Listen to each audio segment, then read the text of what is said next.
So good afternoon, everybody. Welcome back. If you could please take your seats for the afternoon session.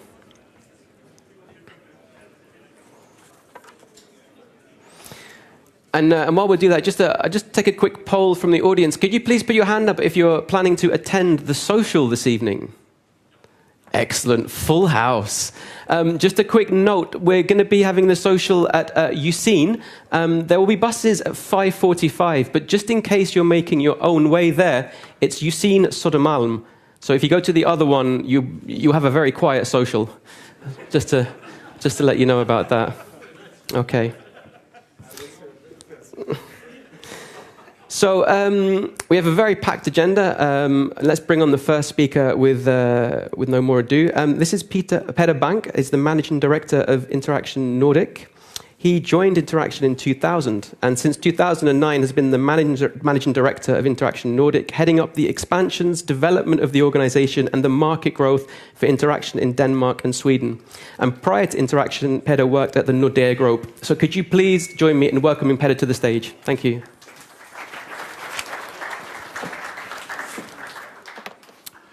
Thank you, and hope you all enjoyed the lunch, and hope you are enjoying these days, this event. Appreciate seeing you here. Hope you are sharing best practice. You're bringing back a lot of new ideas, new inspirations, because you are holding the hands of the future of this region in your hands. And to keep this region up to the beat, up to speed, I trust you in staying best in class, and also for the development soon to come. And the development soon to come, actually already here, is digitalization. And I think it might be okay here to bring a kind of disclaimer. I heard, unfortunately, I'm not able to join the morning, but I heard there has been some quite technical-oriented presentations. This is not, for you, I think, considered technical. But I hope most of you will find it interesting. If not, then at least to have a picture of what you're doing, why you're doing, what is driving it. So this is more about why than the how. And as I said, it is digitalization that is driving this. And digitalization is not to happen. It's already here. For me to get here, I had to call a taxi. Has any one of you recently tried to call a taxi by use of your phone? A few weeks back, I had to give up for Taxi Stockholm. I were even not able to find their number. It is the 150,000, but you get all kind of dispatches and other funny stuff. So you are more or less forced these days to use your app if you are looking for a taxi. The advantage of using the app is, of course, that when I were in Kista and I tapped, I only had to tell where to go. And then, you want it now, or you want to steer the taxi when you are arriving. The payment is taken care of if you have added your credit card into the app. You can see who is driving, where the taxi is, when will it arrive. You can stay inside until it's outside. When you're here, you simply leave the taxi, slam the door, payment is handled, invoice in your mailbox. So that is one sort of digitalization. On my way up here, traveling between Copenhagen and Stockholm, of course, quite often passing through Copenhagen Airport, and incidentally, each time I went through that airport, I get an advertise from the airport. Advertising about parking, cheap liquor, or whatever it is. But just passing the airport is enough. Somehow, someday, I've done something. So my phone, wearing in my pocket, is linked to my email. So just passing through the airport. I know they're using the information about who's passing, and they're monitoring how they are passing. Also to how to find out where there's bottleneck in the airport and where they want to hold people back and where they should move faster. So whatever you like it or not, you're monitored 24/7. Whatever we do, wherever we move, we are doing a lot of footprints. So the real driver for digitalization is actually the devices.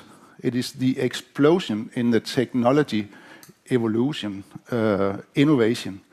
We are surrounded by new devices, monitors, cameras, mics, drones, whatever devices. We are whatever we touch, whatever we do, we are surrounded by billions of connected devices, trillions of sensors, and the mobile subscriptions. There are today more mobile subscriptions than people on Earth. That's a reality. So all these devices, all these connections generate a mountain of data. And the digitalization is the game of identifying in this mountain, this massive amount of data, identify those data and connect those data that makes sense and is useful. And to make it really a success, then turn it into business. That's the digitalization. Some new companies start at this point, Uber being one of them, and then we call it disruption, or I think that was the buzzword of last year. Now we call it digitalization. But Uber learned us this trick about the taxis, and the existing economy, existing business, existing taxi companies have now learned the trick, so they have nearly as good apps. Airbnb is another example. They are not adding any physical stuff. They are not producing anything. Only thing they are doing is combining available data and turning that into business. That is true digitalization. And that digitalization is enabled by you and us in the data center industry. And that is the subject. As already said, working in the industry for the majority of my long life, and spent the last roughly 20 years with Interaction. Interaction is a carrier and cloud-neutral colo provider. We are operating roughly some 125,000 square meters of raised floor. We're not those who count room for gensets and parking lane, etc. into this. So we are talking 125,000 square meters of actually raised usable floors. Those 125 square meters is used for neutral co-location. Neutrality has been key to Interaction always from the very beginning. In the beginning, we were carrier neutral because we wanted to provide the market with a neutral playground where carriers, customers could meet. You could choose the carrier or carriers of preference. So this about connectivity, traffic has been key to us all the time. And out of that, we learned this about neutrality as well. Later on, it became cloud neutral. So I think we are on the journey now that we might end up being simple neutral provider. As neutrality, as I said, is key because we want to be the place where you can build your solution. And you can only build your solution if you're not at a competitor. So the minute, from my point of view, some of my colleagues, when they start providing service of their own, they're not that neutral any longer. And then I think they risk disrupt their own business. So we are not competing anyhow with any customers, carriers, exchanges, cloud providers, service providers, system providers, whatever. We are providing the environment, and what is our main interest is how is this environment used, what's happening in the facility, in the data center. And when we looked at this a few years back, we looked at what's happening and we saw customers of a certain kind has a tendency to link to each other, to make use of it or each other. And then we labeled it community of interest. And the first real, true community of interest was actually high-frequency trading. And when preparing for today, I was thinking of high-frequency trading when that happens. That might actually be kind of the first warning of what is happening, where a machine is taking over. I don't know if it's too much to call it artificial intelligence or virtual reality. It isn't, but it's machine to machine, and it is a lot of those things we're talking about today. High-frequency trading a few years back was when we found out and we dared to put a computer to do the deal on the exchange, to buy or to sell. There were some smart guys looking at this and saying that, okay, I sit, watch my monitor, and when it goes up, it goes down, I buy, I sell. If I could put that into a PC, I could go down, have a beer, and get back and be very rich. So let's find out how this actually works and put some algorithms behind. And in the beginning, it was quite easy, and a few people made a lot of money because they were able to trade faster with their machines than us, who still had to read the newspaper and call for buying or selling to the bank. But of course, more found out how this worked. So they also start doing this. So it became a race of who were able to do the deal fast enough. And out of that, this high-frequency trading. High-frequency trading ended up, I'm not sure about the situation today, another story disrupted this significantly. But when it were at its highest, it were a race between machines who is able to buy and sell fastest. And there were a price tag in, I think, millions of dollars for milliseconds. So imagine if you know that it's racing, it's going up now, and then you are able to buy and sell even before this information is available to the market. An entire data center were built in the US just to handle this and make a ton of money, but then it started becoming regulated. And I think that was a good idea. But this about connecting these devices and to avoid this, where the one who sits closest to the exchange has all the advantages, we had to build these infrastructures with same length of cable between these devices going into this. So they had a special color, and only these special colored cables were allowed in that area to ensure that all parts on this exchange were dealing with the same latency. And when you look at this, and I think, yeah, as I said, this is where we learned this about communities of interest, because this is not only a matter of I want to sell, okay, I buy it, okay, we have a deal. It's a very, very complicated process where a lot of components, a lot of data, a lot of applications is linked together to make this work. So linking all this together, you have the community of interest. And that we transferred to other business areas where we saw that certain business of a certain kind talk together, make use of each other data, and we build these communities of interest. What then happened was the cloud. And then some thought, okay, now it's done with data centers. Goodbye. We only need one, and we don't care where it is. That is the one with the cloud. All data centers gone. And I think we all moved most of our stuff to the cloud. I relocated privately a few years back, and I got the eye-opener when I cleared my old home office.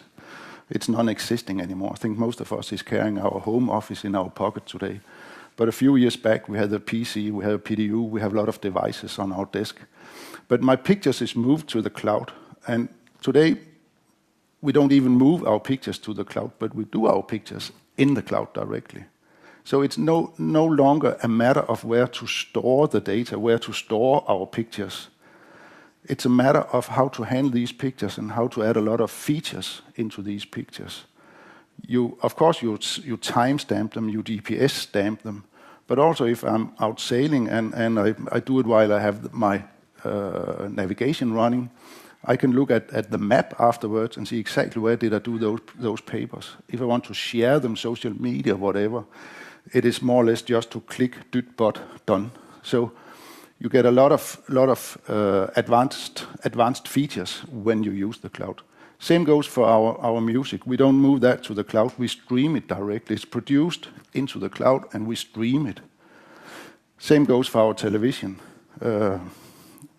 Not that many, I think, is stuck to 8 o'clock to watch the news. We watch the news when we have time for it. So we're changing our behavior. We're pulling data from the cloud as ever before. And normally, we don't think that much about it because it's there when we need it, and that's fine. But of course, and this is where you know better than I, we are not all directly connected to the cloud. there's a need for a hub in between, a hub where we can gather all the users. For these cases, all eyeballs, all our mobile devices, gather all these in a connectivity hub, and from there connect to the different clouds, different services that we need to connect. From that connectivity hub, or at that connectivity hub, we're also able to place a buffer platform. So when we need to update our smart devices, it doesn't have to come all the way from Seattle or from Nevada, wherever it comes, to the entire globe. It can be distributed and it can be ready at these connectivity hubs in some buffer zones, and then it can be spread as it should. So connectivity hubs, buffer zones, that is needed for this to work. Same goes for the cloud when we talk about business. When we talk about our ERP, when we talk about our financial system, whatever we talk about, we're not talking about one cloud. We have a tendency to look at data center and cloud as one thing and another thing. But cloud is a lot of things, a lot of managed services. And from our enterprise, from our business, we need access to multiple clouds. And probably we need multiple of these clouds to be able to connect to our remaining applications. And that has to be done as fast as possible. All this requires an awful lot of high bandwidth communication and fast communication and secure and at a low price. And that is where you come into the picture. When you hear the industry as such talking about the development, about cloud, about digitalization, the real enabler of this is actually you. Because if you look at the history way back from when I started, it hasn't been Moore's law or the development of processors or anything else that has been the enabler. And at the same time, the bottleneck for this development, it has been the network. And that is where you're sitting in the middle of it. If we were not able to connect, if we were not able to peer, if we were not able to exchange, if we didn't have a well-functioning network, this wouldn't work. And I know you all... No, that's next slide, sorry. So let's have a look at next page, because then we were doing fine with cloud, and what happened then? Then digitalization happened. And as we already said, this about digitalization is about this tremendous amount of data and how to turn that into business.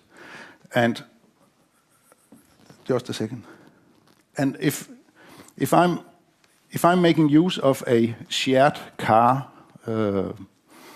time-shared pool car, whatever, and I need it to open, I need it actually to open now, not in 4 minutes' time, when the app has checked if I'm still a customer, if I have unpaid bill, if I'm where I'm supposed to be, if the car is okay, if there's anything to notice.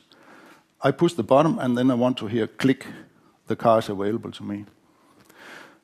To make that happen, we don't have time to pull data from all over the globe and rely on a lot of fibers dig down or drowned in the oceans. We need to pull most of this together as close as possible. We need to interconnect these platforms, these information, to make it happen fast enough.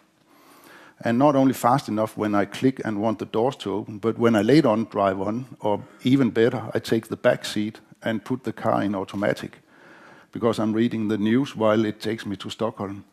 If there's a situation on that drive, I need the car to respond ASAP in milliseconds.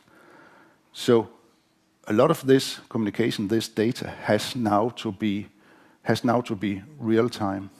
Same goes with virtual reality. If I go home, I take my glasses, do a virtual reality tour. If there's too much delay in that, then you will simply get dizzy. It will not be the nice experience you were waiting for. It will be the opposite. So a lot of these new technologies, this digitalization, requires real-time data. So data is now back. The requirement is back for having data at the edge of the internet. So we need to develop these connectivity hub into these digitalization platforms where we can interconnect. And interconnect is currently primarily by direct fibers. But we'll end up with that many fibers in our facilities that will come back and beg you for helping us with something else, something peering that can take care of this. It has to be fast, it has to be reliable. And as I was going to say before, that you will be kept busy for the next coming years. There are some fantastic figures out there about this development, and I think one of them is saying that we are doubling the information on the internet, I think, on a yearly basis now. And recently I saw that we are going to require same grow in bandwidth the next 5 years as you have given us the past 25 years. So not only will you be kept busy, but you need to work faster to support this development. On top of the technical requirements for these data, we also, someone more and more has found out how important these data they are, how they can be used and misused. So a lot of focus now on where is data stored, how is it protected, how is it deleted when it shouldn't be used anymore. We have a tendency in IT to keep everything forever, but that will not last. GDPR is the latest one. Talk a lot about it in the industry. I'll not bore you with that. But it is a new game to us that the interest, the focus on data, how is it stored, where is it stored. So that will also be a new requirement to communication and to data centers. Now, if we look at this, then what has happened with these data centers? Then we started out in a quite simple world. We start building 500 square meters or whatever to one or two few customers. Here's the key, feel free, have fun. Then it developed into adding some basic service, taking care of access, security and other things. Developed to managed services where we are adding the meet me room connectivity and into the highly connected with the cloud, where the name of the game is this building community stuff. And now we are taking the next step into the digital marketplace, connecting the customers in the facility, interconnect these customers. And what you can see is that the business integration is moving very, very fast in the data center. So from coming from something in the basement, not that many care about, data centers has become a real part of enabling the business. So my task, our task has gone from simply protecting the equipment to enabling the business. And for that, we need your full support. We need your peering. We need your network. We need lower latency, more bandwidth, more security. We need to connect, interact, transport, process faster than we ever seen. And together, be aware of that, together we are changing the world faster than ever. Do whatever you Google, look at whatever prediction, talking about digitalization, blockchain, the development in the industry. The world, we will change. It's not the world that will change. We will change the world dramatically during the next years due to digitalization. A lot of jobs will vanish. New jobs will come up. So we have to take this. We have to take this serious, and we have to think about what we're doing, what we're offering the world. And if we look at the Nordics, the Nordic has been seen, or we have managed to market the Nordics as a perfect place for data centers. Unfortunately, quite often still we see this about the Nordic being a perfect place for data centers due to free cooling. And I think that's a bad story. I think the good story is that, first of all, if we are making use of IT digitalization, yes, we are making use of resources. We are making use of energy. So if we really want to be Greenpeace protectors and stop the misuse of the resources, please lay down your iPhones and close your computers. That's the only way to protect the Earth against this use. But to me, it doesn't have to be misuse, because if we place this usage in the Nordic region, we have not only access to huge amount of energy, but also renewable energy. We can fuel these data centers from water, from hydro energy, and from wind energy. And that, I think, is the right path. And then back to this about the free cooling. Free cooling is the next best, because then at least you're not using energy to get rid of it. But you have used the energy, and we have turned it into heat. So what we then should do is return it and use it as heat for our households. Another thing the Nordic region is good at, and I have never noticed that, but we are one of the few regions in the world where district heating is really well developed. Most of our major cities are heated from district heating. And that is exactly what we need to turn this energy we used for the data centers back to society and make good use of it. So if we do it the right way, we make use of this region to enable digitalization in a sustainable way. We make use of renewable energy. We return it to society as heat. And by doing that, we secure our welfare. And that's other important stuff, I think, if we take it really to why are we going to work. To me, it has to do with protecting the welfare of the region and be sure that there is good jobs also for my grandchildren. Thank you.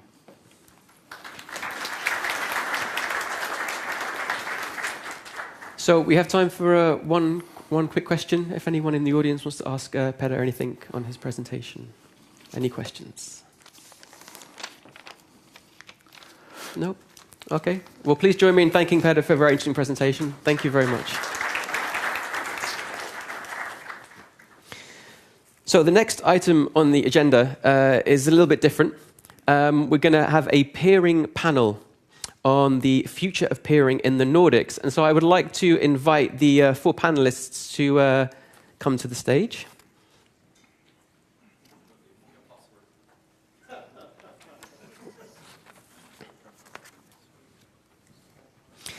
And as they come, I'll introduce them in order. First up, Hugo Kosbach, network architect from Nordinet and Sunet.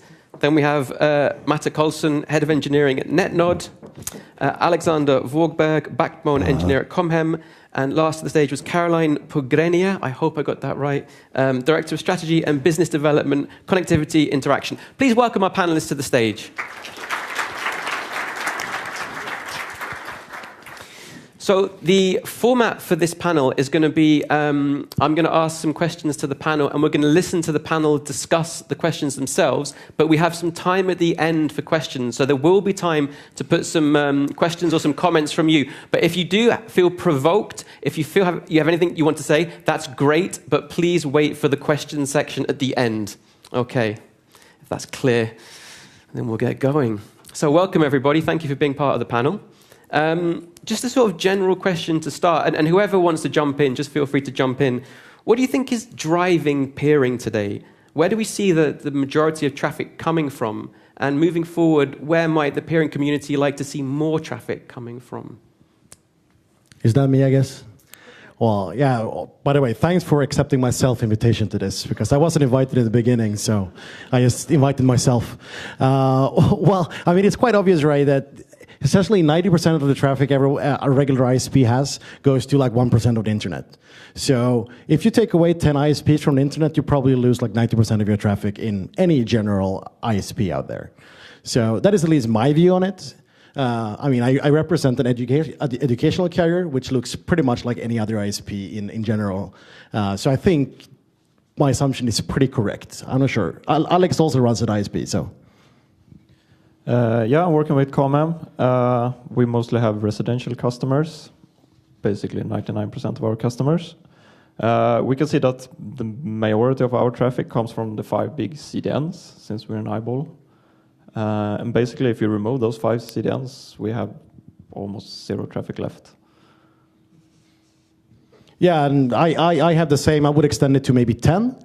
but those the last 2 years has changed quite a lot. That these CDNs or these content distributors, they kind of aggregate themselves together. So, for example, Netflix, Amazon, Microsoft, Apple, Google, Facebook, they're regular suspects, right? So, and the good thing here is that peering has never been easier than it is today, because these companies are very, very flexible to work with, which are good, but it's also part of their business, of course, to make sure that their bits gets flowed unhindered into everyone's network.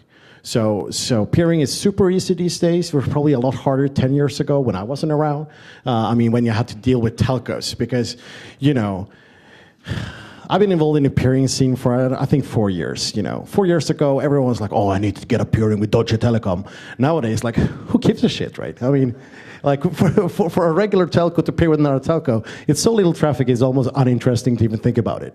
I'm sorry, but that's how it is. So question from, obviously, a data center company. So do you see the roles of telco completely removed away from the peering world? Well, of course not, because the telco still has the customers, right? But the telco-to-telco interaction is getting less and less interesting. For example, I have zero growth to any telco in Sweden or any telco abroad. It's essentially the same traffic levels I had since forever. But my traffic to Amazon, that's doubling every 6 months. So obviously, that's where I have to put my focus, and not trying to chase after a peer with Deutsche Telekom. So that's why the telcos are all buying ISPs to make sure that they have the eyeballs at the end. Is that more or less? Yeah. Then, of course, we don't have any CDNs on the panel here, but they obviously need to do what we did 5 years ago. They need to chase after the telcos to make sure that their bits gets injected into the networks as cost effective as possible. Yeah, first of all, I definitely had to agree, and I'm old enough to actually been one of the content providers in the old days where I used to work in, like 15 years ago for Bredbandsbolaget, where at that time all the content was actually the BitTorrent traffic coming from the end users. But today there is basically either you are a content provider or you're an eyeball provider, or you can try to be both, but typically not. So yeah. I can just add that this kind of eliminates the need of transit. I think you, Houston, talked about this on a couple of conferences, that transit level is just going down and it's hard to keep up and sell transit because the content you want to reach is basically located at a CDN, and those are pretty easy to work and communicate with and get cross connects and everything. Yeah, I guess that's always been a popular subject, right? That transit is dead, and for a big ISP, I represent something that might be like a tier 2 if we use that legacy definition of stuff. If I lose all transit, I think I would really hard time noticing that they will actually went away. It has happened a few times that our transit did something weird and we lost traffic, but no one actually reported it back to us because the only traffic we do over transit today is BitTorrent traffic to Vietnam. And it's like, all right. Someone might get upset, but they don't fault report that stuff, right? Then, of course, if you're a small player, transit still is very, very important, and it is very cost effective because, a really good transit network, they probably exit 90% of the traffic inside the router where you were connected. That is what every big tier 1 wants to do, right? That they never put any traffic on the backbone ever. So they just loop the traffic local in the router, and that is what you want to have cheap. So of course you can sell cheap transit. Okay, going to move on to the next question. A bit more specific. This is to everyone on the panel. What factors do you think are needed to create and enable an excellent peering location? And more specifically, what does Stockholm need to do to stay amongst the top peering locations in Europe? All right, I'll start then. Yeah, so I don't want to talk about Stockholm here because now Stockholm is already a very relevant place. We have all the CDNs, we have all the telcos is here. What I want to focus on is to have other places than Stockholm be relevant. Because now, if we were to put a very, very small nuke, which you can buy on eBay these days, on Stockholm, there is no Swedish internet left. So that is something we need to address and something we need to fix in the future. That of course, Stockholm needs to be relevant, but I would also like to see Copenhagen, Helsinki, Oslo, at least those as relevant, and probably more locations. I mean, we're the only customer of Sunet Luleå, so that would be, or of Netnod Luleå, so that would be great if we can do some stuff in Luleå, but maybe not. It would be fun to see more locations than Stockholm mentioned here, and to actually answer the questions. How do you make a peering location good? Well, you need preferably more than one data center. I mean, you need more vendors so they can compete with each other. In Stockholm, we have 2 big vendors of data centers, so that's good. Then, of course, you need an exchange point. We have that here. We have that essentially in every other city.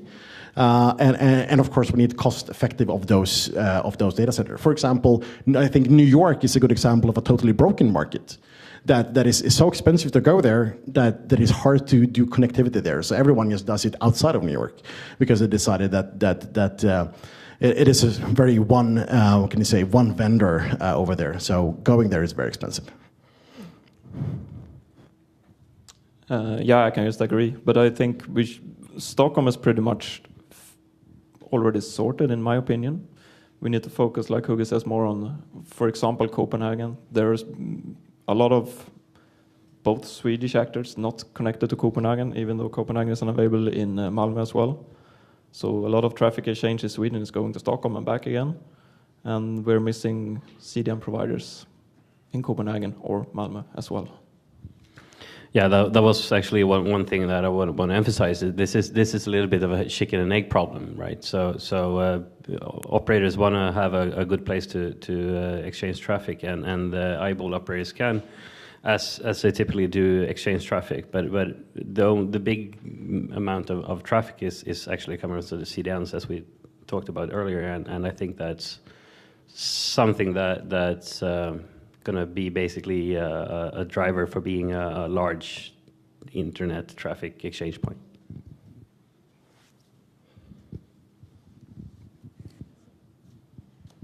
So I think from our side, as you mentioned, so we want to make Stockholm successful, obviously, for interaction, but also working with internet exchanges and ISPs.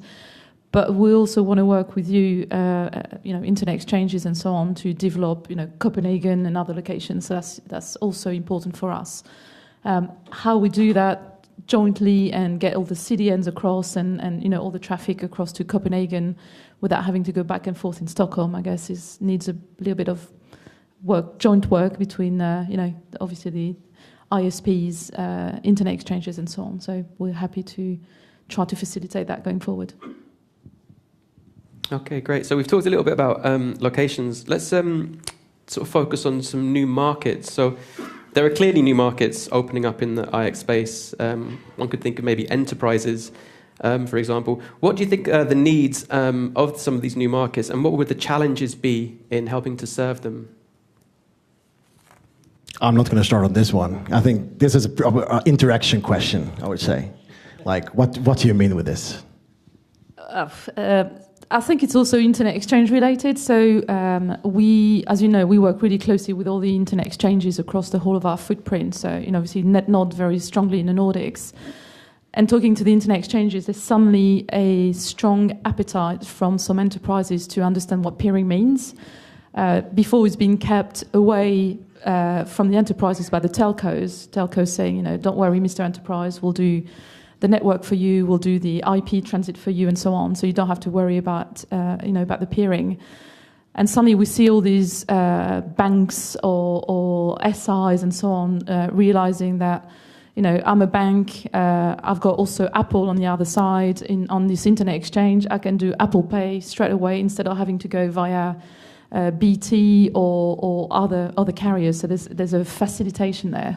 So that's what we're seeing. That was the question. Right. So to answer that, I mean, first, I think there's way too many amateurs in this business. So introducing even more, I'm not sure about that. But of course, everyone, we have 1,000 customers over here, and it does look very nice that you have a lot of different customers. But I mean, we, the ISPs, I'm here, I don't know, kind of representing some kind of ISP. I mean, it's not necessarily that we need every single enterprise to do their own peering. Of course, a few would probably be very beneficial to do it. I mean, doing real internets is good. It is smart in many ways, and especially in a world now that now I'm going to use the devil's world here, but software-defined WAN, SD-WAN, right? You can build that yourself if you're an enterprise. You don't need to go to Verizon to buy a global layer 3 VPN service. You can do it yourself nowadays. So if you're good at doing internets, then it might be a good choice. But I don't know. I'm not at least seeing. Because every one of my customers is an enterprise, and they just want to get rid of the problem about doing internets. They just want ports that are really fast, that has all the Facebook and Googles and cat pictures coming to them in a very good manner, right? So I might be, very have like a tunnel blick or whatever it's called. I don't see where that's coming from. I mean, of course, enterprise wants to run data centers, yes. But do they also want to partake in the global routing table doing peering? I'm not sure. Maybe. It's just like you said, they don't have the knowledge for it. And I mean, if you're an enterprise and would like to go to an IX, yeah, sure. But with the low cost of transit today, why do you need to pair with, for example, Apple and Google when you can buy cheap transit from almost anyone today, which already probably have caches or other solution, and they have already fixed that? Yeah, I agree as well. Because today here, also, throwing rocks in a glass house here, but transit has never been cheaper than it is today, and IXPs has never been more expensive than what they are today, even though that the IXP port price is going like this, right? But transit prices are, it's much steeper, right? So if it's a price thing, really hard, because also, when you buy transit, you buy per megabit. On an exchange port, you need to buy the whole thing immediately. So maybe that is something we also need to change in the future, but now the whole scene has decided that you buy full ports and you pay for the whole port, and on transit you most likely pay on a usage-based billing. So I would like to see what enterprise is gaining economical benefit of it. But of course, you can gain marketing benefit, which is still the most important thing for an IXP today. So do you actually think that the business model needs to change this, or? Yeah, I would like to. I mean, maybe becoming a bit internal here, but one of the most important things for me, for an IXP, is today marketing. That I can market that I am somewhere, right? That I can, if I need to be reached, I can be reached over here. And I can essentially leverage the whatever IXP's platform, like these type of meetings. They have a website, you can be on PeeringDB, your entry looks really mighty on PeeringDB, all that kind of stuff. So for me as an ISP, it's important, because if I look big, then other things I'm big, so then I can be friends with other big guys, right? Bit complicated story, but it is the truth, right? Because if I were really smart, I would probably only focus on getting 10 big peers and then buy rest of my capacity on transit. But then I would lose kind of the whole, community and the social thing here with peering, and also, of course, a bit of a qualitative aspect sometimes, I would say. Okay, but so imagine that we actually get some clueful enterprises connecting, and they will send a pairing request. Will you peer? Of course. I almost pair with everyone in Scandinavia, at least. I guess that was a wrong question. If it's an American enterprise, I would of course say no, but Scandinavian, sure, no problem. We have a pretty open policy as well, so if there are some traffic, most likely yes. Okay, thank you. Next question. We're seeing the increasing kind of role of partnerships in the IX landscape. So partnerships between, for example, data centers and internet exchanges. What do you think the role of partnerships is going to be as we move forward? Anyone? So from our side, as Peter mentioned before, and the main richness of a data center world is built on connectivity. So we want to make sure that we work really closely with internet exchanges, with other carriers, with all the ISPs, CDNs. That's what makes a data center really rich. Obviously, as Peter also mentioned, we are very neutral, so we have to be really careful about not, favoring any specific parties. However, we work really closely with people like Netnod, with people like the London Internet Exchange, and so on and so forth, to understand where the trends are going, how we can improve the services in a data center, how we can work together on specific projects and so on. So for us, it's really critical. The partnership word might be, a little bit too strong if you look at neutrality. However, very critical for us in terms of a data center to be connectivity rich and to be working closely with these guys. So, yeah. Yeah, so I need to comment on that. So I rarely commend anyone for doing anything good, but I think Interaction is doing a really good job here. It is my favorite data center right now, this week at least. No, but I mean, this also comes back to the point that what enables a really good peering location, and it is that we have vendor-neutral data centers or carrier-neutral data centers that doesn't interfere with people's business, whatever the business are. I mean, a data center's role, in my opinion, in the world is to provide space, racks, power, cross-connects, and some kind of security around the building. And it would be nice also if there was a coffee machine, that would be nice. And I can get engineers in 24/7. And if I don't have engineers, I can call a clueful engineer at the data center that charged by the hour and helps me out. So that is, for me, the product I want to buy. And that is also the cue. We need to address the elephant in the room. In this case, also called Evil Corp, sometimes recognized as Equinix. So the thing here is that it is the least carrier-neutral data center that tries to be a carrier-neutral data center. Without giving Interaction any fame here, but they are going to be a problem very, very soon to how we conduct business. Because they of course, like everyone as their customer. That is obvious. Who doesn't like money, right? Everyone likes money. So everyone is, of course, welcome to be a customer. But they're also selling essentially every other service an ISP sells. They're also selling. And what will happen and is, for example, a thing like cross connects. So the only thing I care about now these days is cross connects, essentially.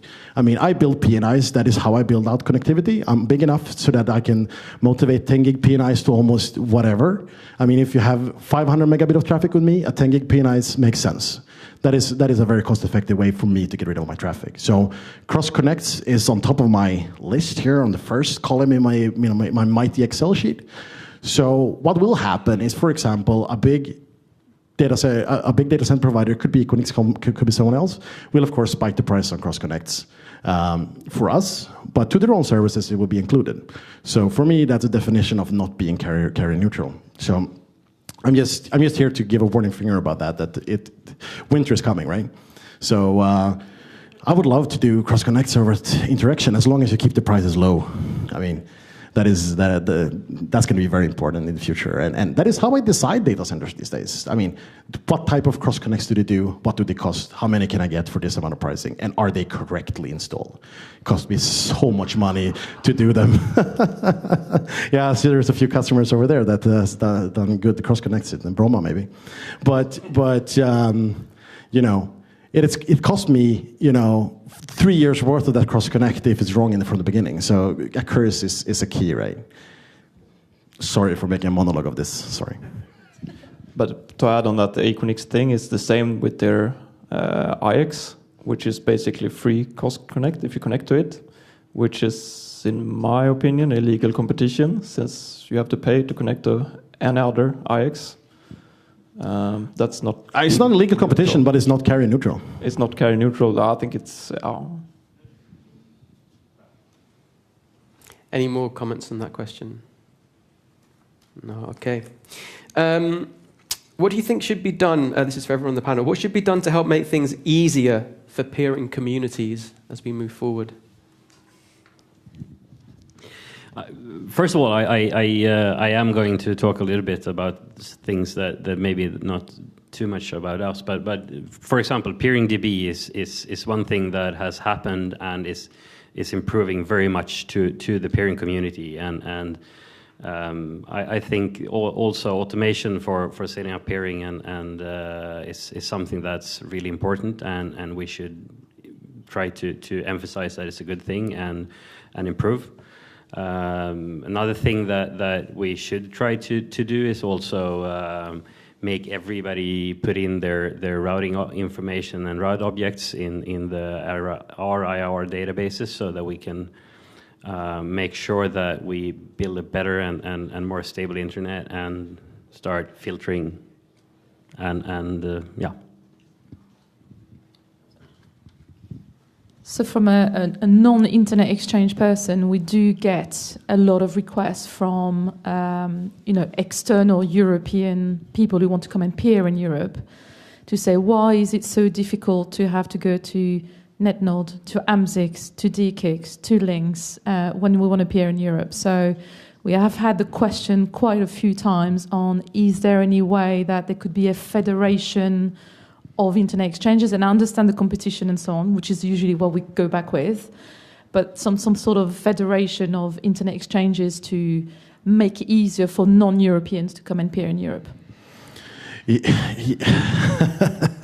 So I don't know. I at least know 100 people on top of my head, which only job is to go around the world and evangelize about how to do peering in Europe. I mean, every IXP has at least like 1, 2, 5 guys that does this. So how can you have avoided them? I mean, I can't avoid them. I mean, if I go somewhere, they come from every direction, right? But I think what you could say to them, right, if you get that type of customers coming and having those problems, is attend any of these meetings, either this meeting or any NOG, like NLNOG, UKNOF, iNOG, I don't know.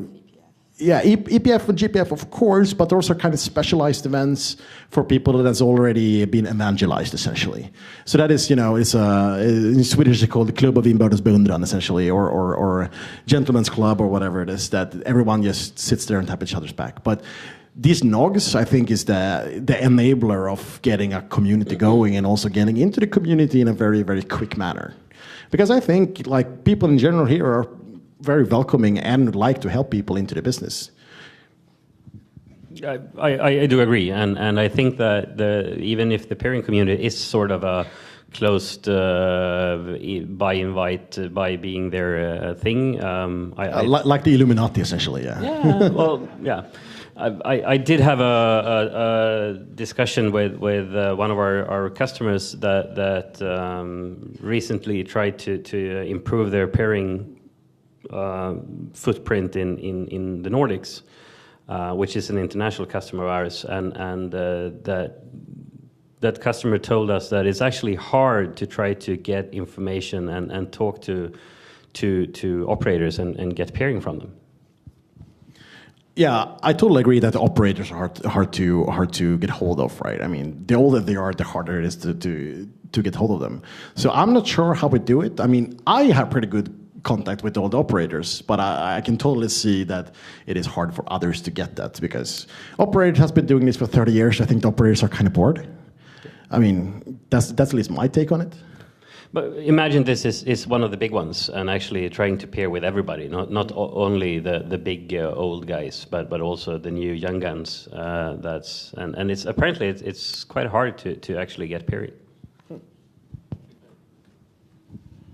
As someone come from Comhem, which recently built up all the pairing from scratch, basically, what really helped us was actually start going on events like these. Like you mentioned earlier, Netnod, EPF. You get a face on someone and you kind of email them directly instead of the pairing which basically goes nowhere.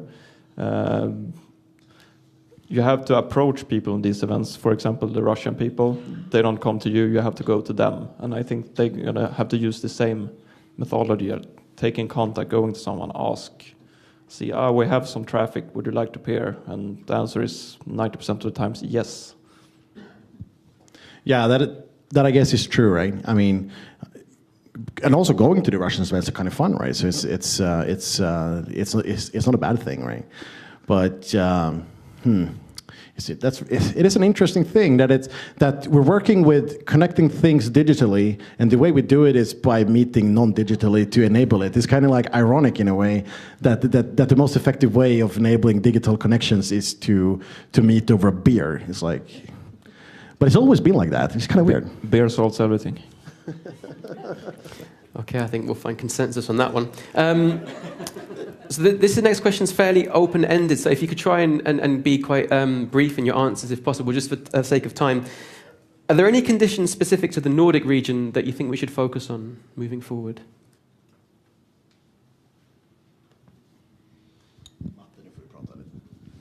So from a data center point of view, I think the gateway model has been successful so far, and I see, or we've seen as Interaction as something that's attracted the Nordics as being a focal point. The other thing that we've seen, and from being in telco world for at least 120 years or even more, most of the new technology or any new technology in the world of telco has always seemed to be started around the Nordics.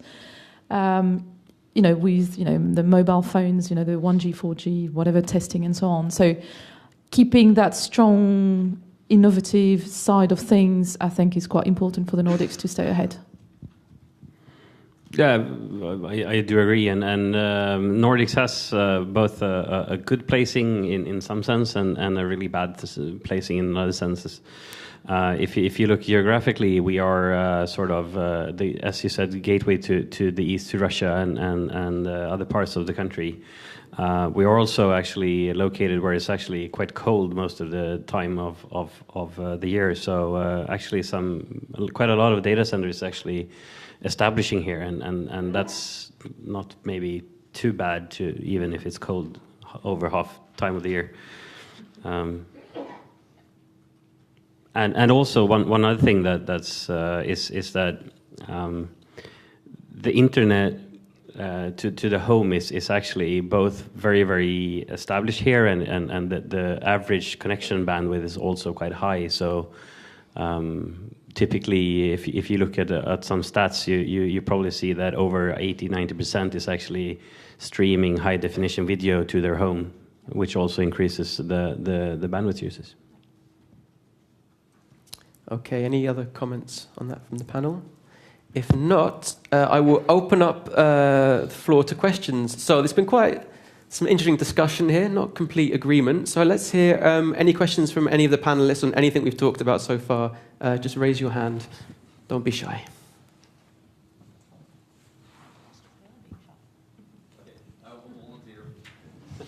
Thank you, Michael.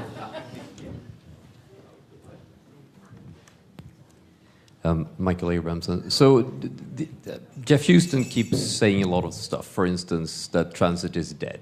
I would postulate that we are part of taking over what used to be done in cable networks, like antenna networks and so on, for TV distribution. That's increasing our share of the video market. Ignoring transit means that we're dumping everything that made the internet successful to begin with. Even though it might be flat in traffic levels, the amount of traffic, it's still a very important path for new innovation. And we don't want to lock ourselves into just taking whatever is hosted at the 5-7 biggest CDNs. So I think we should be very careful so we don't end up in a situation where we're trying to be AOL or trying to just show a very narrow view of the world. And I hope everybody still thinks the same way, but I think it's dangerous to say transit is dead and transit is not important. Transit is so small because it means that some people might neglect it, and that's going to throw out the baby with the. Well, we still kind of need to tell the truth, right? I mean, that of course you are correct that we can't have 10 islands of internet during the world, right? I mean, everything still needs to be connected in one internet because we only have one internet, right? So that is of course true, but the way of people using the internet has changed. I mean, if I have an old grandma in, for example, Vietnam, my computer doesn't communicate with her by sending bits directly to her computer. We're probably sending it through some intermediate service in the middle. We might use Skype, we might use WhatsApp Messenger or whatever. That's not a peer-to-peer thing. So of course it is still important that we have reachability globally, but the data doesn't lie that it is not being used as much as before. I mean, I have less traffic now than a year ago to Australia, although my overall traffic has growth with, 300 gigs a second. So right. But So let's take I mean, there are a few, for instance, online games that are still peer-to-peer. They actually rely on the players being able to communicate directly, even though some of the setup might be done via server and so on. So even though the amount of traffic might look like, oh, it's nothing, it is actually still important. Just because the rest of your traffic volume has grown, that doesn't mean that. I mean, is it 20 megabit 4K stream worth, what is it, 200 times more than this 100K gaming session? I don't think it is. I think they're worth the same amount. So just because the amount of traffic is low, doesn't mean we should ridicule it. I think some people are doing that and saying it's no longer important. Well, obviously, like the CDNs will ridicule it all the time because it's part of their business strategy to do it, of course. So naturally they will say like that because they want better pricing and also they want everyone to be directly connected to them. But for an ISP to ISP traffic, of course it is still important, but it is certainly not the most important thing to chase after because you still need to chase after how to solve the big things here. I mean, the things that people are actually complaining about. And I totally get your thing about the gaming part. Sure, that is important. But the amount of peer-to-peer traffic between telcos, I mean, I can't see that it's how it's going to go up. Because the telcos also are doing stuff in the cloud and that kind of things. They're putting, whatever happens with 5G, right? We don't know. It's probably going to be a clusterfuck. That is the only thing we know, right? So I mean, how to solve it, though? I mean, how can... No, I'm not saying you need to change. So now I'm on the panel, basically. Sorry. You always are anyway. But just even though it's it still needs to work. Oh, definitely, and for sure. So I think it's dangerous we have to think about how we say this. To say, yes, the traffic volume is small, but it is still important and needs to work. Because otherwise we will not have the type of innovation we have had historically, because people can't innovate because the CDNs are going to be gatekeepers. Just to add on that gaming thing, as we have, like mentioned earlier, a lot of residential customers, we're always hunting those latency and delay timers because it's very important for our customers and they need close reachability to all the game servers, and most of the gaming companies, Blizzard, Valve, Riot, have peering in Europe, even in Stockholm, some of them. And if you play with someone online, basically what you refer to this peer-to-peer, normally it's time zone based. Europeans play with Europeans, basically.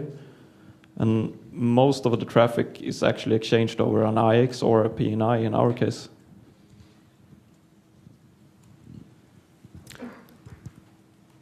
Question at the front here, please.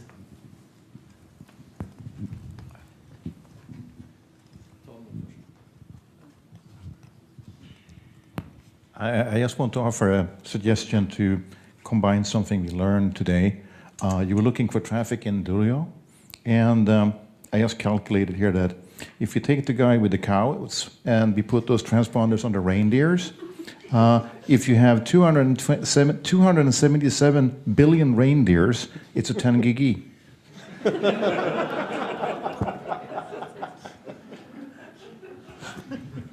I'd gladly pair with that network in Luleå any day, dude. Hello, I'm Olle Johansson, sitting here with many, many hats. One of them is the TU Foundation. And you scare me a bit. Many years ago, being an old guy, I remember us talking about internet being an infrastructure for the society, for a lot of society services. And you're confirming that you have driven us to a walled garden with cat movies and other things. We built the internet for entertainment, bringing all the traffic down to Stockholm, which is bad for things we want to do and the society want to do. E-health, IoT, self-driving cars, all Peter's reindeers, all of that stuff. If we have 10 content providers only and we skip the rest of the peering and the transit, we will never get there in a way that we can accept as a stable network for those services. And of course, switching hats, peer-to-peer telephony wouldn't work, or WebRTC, which is the new fancy thing. We would bring all the WebRTC down to Stockholm or to Copenhagen, which wouldn't be good for latency or conversations.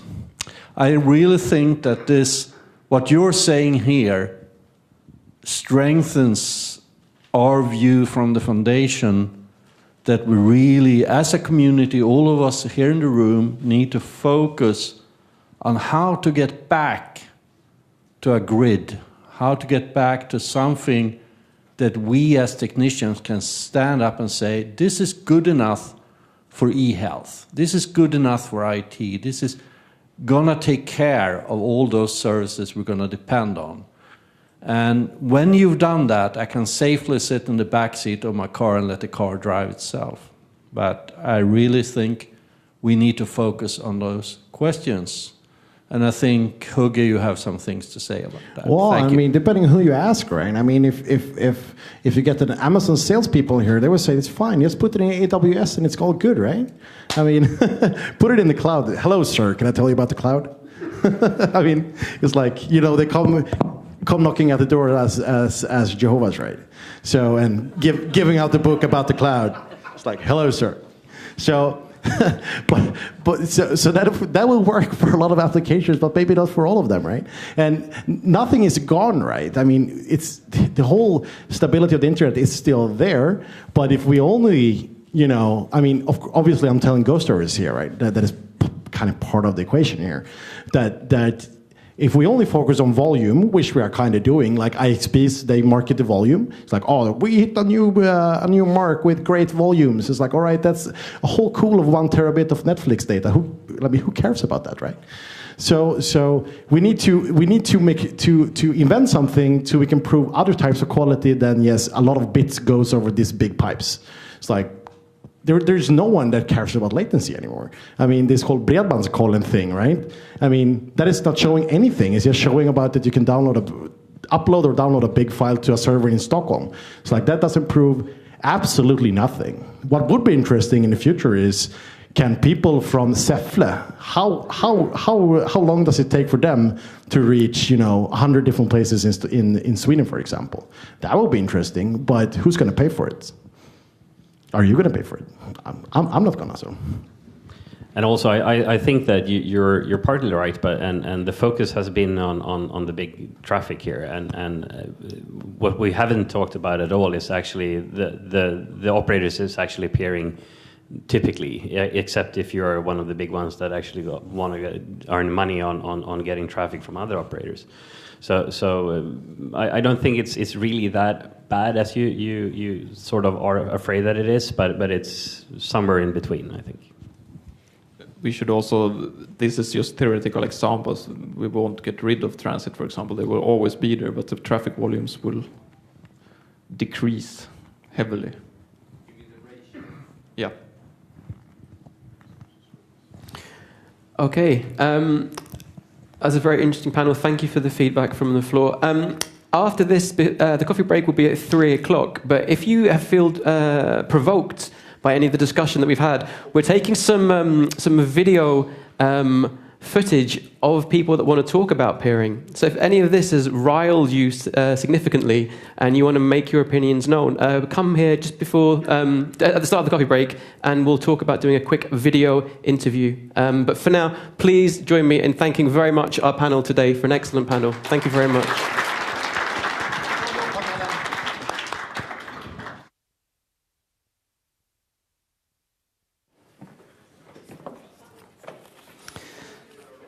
So while the panel receive their thank you gifts, I'm going to introduce the final speaker of the session today. We have from the RIPE NCC, Alistair Strachan. Alistair is the Junior External Relations Officer at the RIPE NCC. And as part of the external relations team, he helps lead the RIPE NCC's engagement with a broad range of stakeholders. And he also coordinates the RIPE NCC Community Projects Fund, which gives funding to non-commercial projects of benefit to the RIPE community, which is what he's going to be talking about right now. So Alistair, the floor is yours. Thank you for the introduction, Rob, and thanks to Netnod for finding space for me to fit in. This is not on. Presenter notes? Nope. Okay, I'll wing it. Today I'm here to talk about the Community Projects Fund. It's something that we launched last year. The RIPE NCC has a long history of supporting good of the internet and innovative projects. We've seen over the last few years a lot more requests for help from projects in our community. So we've formalized these efforts as the Community Project Fund. The fund itself is of €250,000. This is an annual amount that is paid for from the membership fees. It was first promoted to the community back in 2014 and received additional support at following meetings and then included in our annual budget for 2017. I'm just wondering if I can just get... Sorry about this. I just need my presenter notes. There's some information on here that I was expecting on another screen. Thanks. I'll just do it for dramatic effect. This is where I trip over and pull down the stage.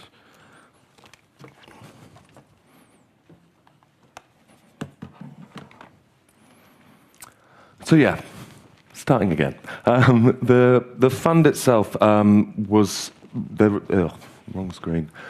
To apply for funding, it's an open application. The fund itself was envisaged as something for the good of the internet, something that crosses regions, much like the internet itself. So we've mentioned here that the project must be of benefit to the internet, particularly the RIPE community. However, this does not mean that if you are outside of our service region, you are unable to apply. If a project that truly does benefit the good of the internet and the internet community, regardless of the location, it will be considered by the selection committee. The projects themselves must be of non-commercial in nature and also not support any commercial activity. Unfortunately, we're not just a seed alliance, just giving money out. The funding itself cannot be used for scholarships, tuition fees, purchasing of equipment, humanitarian aid, donations, or to encourage political reform. There is a full breakdown of all the conditions of eligibility on the RIPE website. There's a link in a following slide. So the selection committee. So we have an independent selection committee. The RIPE is really just acting as a coordinator in this. We act as a secretariat, and the decisions themselves are made by the selection committee. So the members of the selection committee were selected by the RIPE NCC Executive Board. It consists of one board member and 3 volunteers from the community. So Salam, Yarmut, Meike van Heesewijk, Nuno Garcia, and Andreas Larsen. It's a minimum of 1 year for the selection committee, and really they are responsible for, as I say, the grading, the scoring of the applications, and selecting the winners. So 2017 was was the initial year of the project itself. We had out of the 250,000, out of the 86 projects that we received applications for, we picked 7 winners. Some of you may be aware of some of these projects, some may not. So first of all, there was the Artemis, and that studies detection and mitigation techniques for BGP prefix hijacking. Got that out. The Internet Atlas was another one. The goal of this project is to standardize, or the standardization of methodology for monitoring digital and human rights online, freedoms online. The iSend project, which is a lightweight IPv6 secure neighbor discovery implementation for Android. Let's Connect was as an open source VPN solution. We have BGPD, which again I'm guessing quite a few probably already know about, but it's a free open source implementation of BGP4. K-root mirror in Tajikistan, part of the RIPE service region that potentially can sometimes be a little left out in the cold. So we wanted to increase internet connection and the speed in that region. And the Cryptech project, which was actually something that the RIPE have supported in previous years. And that is in regards to allowing people to develop and deploy and secure a low-cost cryptographic engine. So if you or your organization or you know anyone who is working on any new exciting project or indeed an existing project and is looking for financial support, we really want to hear from you. There are some conditions and applying, as I mentioned earlier, but when applying it is important to check the conditions of eligibility, and we do require certain supporting documents, for example, a clear timeline of the project, milestones and deliverables, a breakdown of the budget, and a clear description of the benefit to the community itself. So the call for applications for 2018 will be open in May during the RIPE 76 meeting in Marseille. The application window will be for 6 weeks, and then we're expecting the winning projects to be announced in September. Now, as I mentioned, there is a full breakdown of the terms and conditions, eligibility on the web link beneath. You can check the website for more information on the fund, the previous winners and reports on how they're doing, how to apply, and yeah, I'm here for the next 2 days. So if you do have any questions, you can always collar me in anywhere, and I'll be happy to answer any questions that you do have. Yeah, that's pretty much me done. I said I'd be quick. I was expecting to be keeping you from your coffee break, so thankfully that went not quite as smooth as hoped, but we got there eventually. So if you do have any questions or anything, feel free to shout. Any questions for Alistair? Okay, thanks very much. Can you join me in thanking Alistair? Thanks Alistair.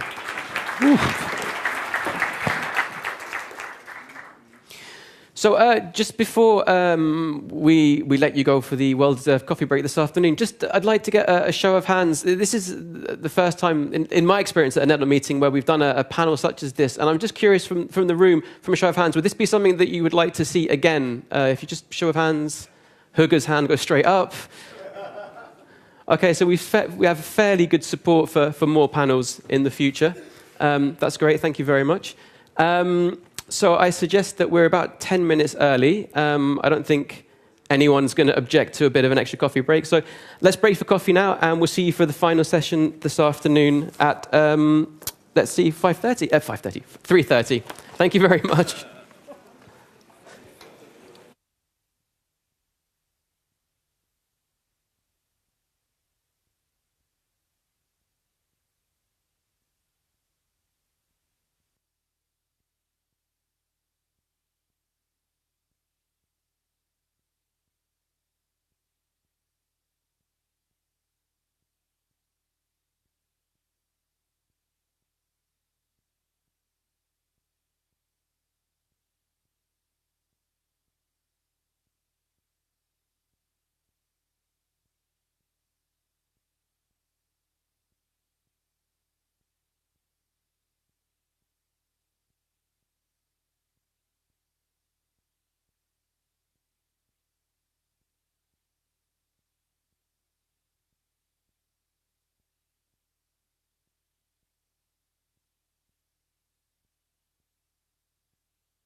Okay, so welcome back, everybody, to the final session of the first day of the Netnod meeting. The first speaker of this session will be Jakob Schleitler. I hope I've got that relatively correct. Okay, I'll practice. But he's an IT security advisor for Corée. He has a deep knowledge of protocol design, system design, and software development, as well as design and operation of large-scale network environments. His current assignments consist primarily of consulting in networking and IT security, and his specific areas of expertise include DNS, TCP/IP, and applied cryptography. And today he's going to be talking about Prudent TLS for fun and profit. So please join me in welcoming Jakob to the stage. So, thank you. Today I will be talking a bit about the current state of the Internet PKI and about TLS and a bit about the future and what you should do and what not for fun and profit if you like those kind of things. This session will be a little bit more technical, I think, than the previous speakers, so but we'll see what happens. As a start, we have what I call the web PKI. That is what you have in your web browser and in your standard operating system and what you trust. Normally, we have something called the CA Browser Forum, and they are the ones setting the policies for who can join these, the web PKI trust, more or less, and they set the policy on how to issue certificates and what type of certificates and such. There are also a number of other certificate issuers that you trust. For example, some foreign states that you like China, Turkey, Saudi Arabia, and others. They are not member of the CAB forum for various reasons, and I think you can find out why. They don't have to play by the rules. They are there anyway. Anyway, at the end of the day, Google and Mozilla are the ones that actually decide who you trust. You can, of course, go and add issuers to your trust chain, and you can remove, but you actually don't do that. Almost no one does it. So Google and Mozilla are the ones that are currently leading who to trust. There are some other root CA programs around, like Apple and Microsoft. They are usually they just follow Mozilla and Google anyway. They claim they are sovereign, but we know about that. I should note that Microsoft actually has a bunch of other issuers around. For example, some Swedish state like Inera and others that are trusted by Microsoft, but no one else for various reasons. There are starting to be some efforts in actually tracking who trusts whom at what time, but there is no actually good track record, so you can see currently who you trusted, for example, last week, because this is something that changes all the time. What's good about this with Mozilla and Google leading, whatever you think about that situation, is that clueless and reckless CAs are quickly distrusted nowadays. That wasn't the case before. You could be, once you were a CA, you were audited, and so you were in there forever. Now you have to leave as soon as you discover too many faults and omissions from the policy. So recently, these people actually got distrusted. They are not quite removed yet. It's on the map. It is within 1 month. But if you think of this is the old VeriSign CAs with different brands. So GeoTrust, RapidSSL, Thought, VeriSign, all got owned by Symantec. So they just died. They issued certificates to the wrong names, with the wrong algorithm, with the wrong lifetimes and whatnot. And they are no more at all. It's a whole business part that just vanished within a couple of weeks. And this is a multi-million-dollar business that is wiped out. They will probably survive anyway. They are bought by another company, so and they will reissue every certificate. But it's a big cost and large things happening. Last year was a large fuss about Startcom and VuSign. So Wuhan was this Chinese CA that bought Startcom, and Startcom is an Israeli CA, or was. If you look at their webpage, it seems that they are still around, but they're actually dead since a year ago. So the Chinese bought Startcom, and the auditors didn't do their work correctly, so they were kicked out. So the good thing with this is there is at least some accountability that people really want on the CAs. And so what else is happening is to keep this and see what CAs actually issue what certificates. We have certificate transparency, CT, which is a public ledger of, it's like a blockchain, and you like it immediately, of all certificates that are issued by the ones in the CAB forum and some others. And by watching this, you can see what certificates have been issued and what and for how long and such. This does not apply to some of the other certificate issuers, like some of the state actors, like I'm not sure, but for example, it's not sure that CNIC's CA is in the log. But this is something that is starting to be required by most web browsers. So if a certificate is not in the log, you don't trust it in the near future. So and next thing, still revocation still doesn't work. Some people may think that you could go to your CA and revoke your certificate and then it wouldn't be valid. At least that's what you think. There are some efforts. People try to use something called OCSP to do online checks, but if you do online checks and that takes a couple of milliseconds to actually do the online check, the user thinks that the website or the service you're trying to access is slow, so you turn off OCSP because you don't want to be slow. And slow in this case could be that you need to consult another server and you have like 500 milliseconds extra. And we can't have that. So usually the web browsers turn off revocation for normal certificates. That's still around for extended validation certificates, the one with the little green bar. Also, for the really important stuff, both Google and Firefox ship around this super revocation list, which are downloaded on the fly and shipped together with the web browser. But it's just for a small collection of high-value certificates that we really need to revoke. So if you want to revoke your certificates, it won't happen. So don't lose them. The other thing that is happening in the last couple of years is that everyone wants the let's encrypt CA. If you try it, it's a CA with issues free certificates for everyone. It is issued for a very short lifetime, so you have to automate all your certificate issuing process and installation and such, because the certificates are valid for 90 days normally, and if you don't renew within like 60 days, you're starting to have a problem, and after 90 days they die. So you cannot do this manually because after some time they will just expire. And this is a good thing. We want this to be automated. And this could be, of course, a problem for some devices that you cannot automate. Then you can't use the free service. You have to pay for certificates instead and do manual reissuing once a year.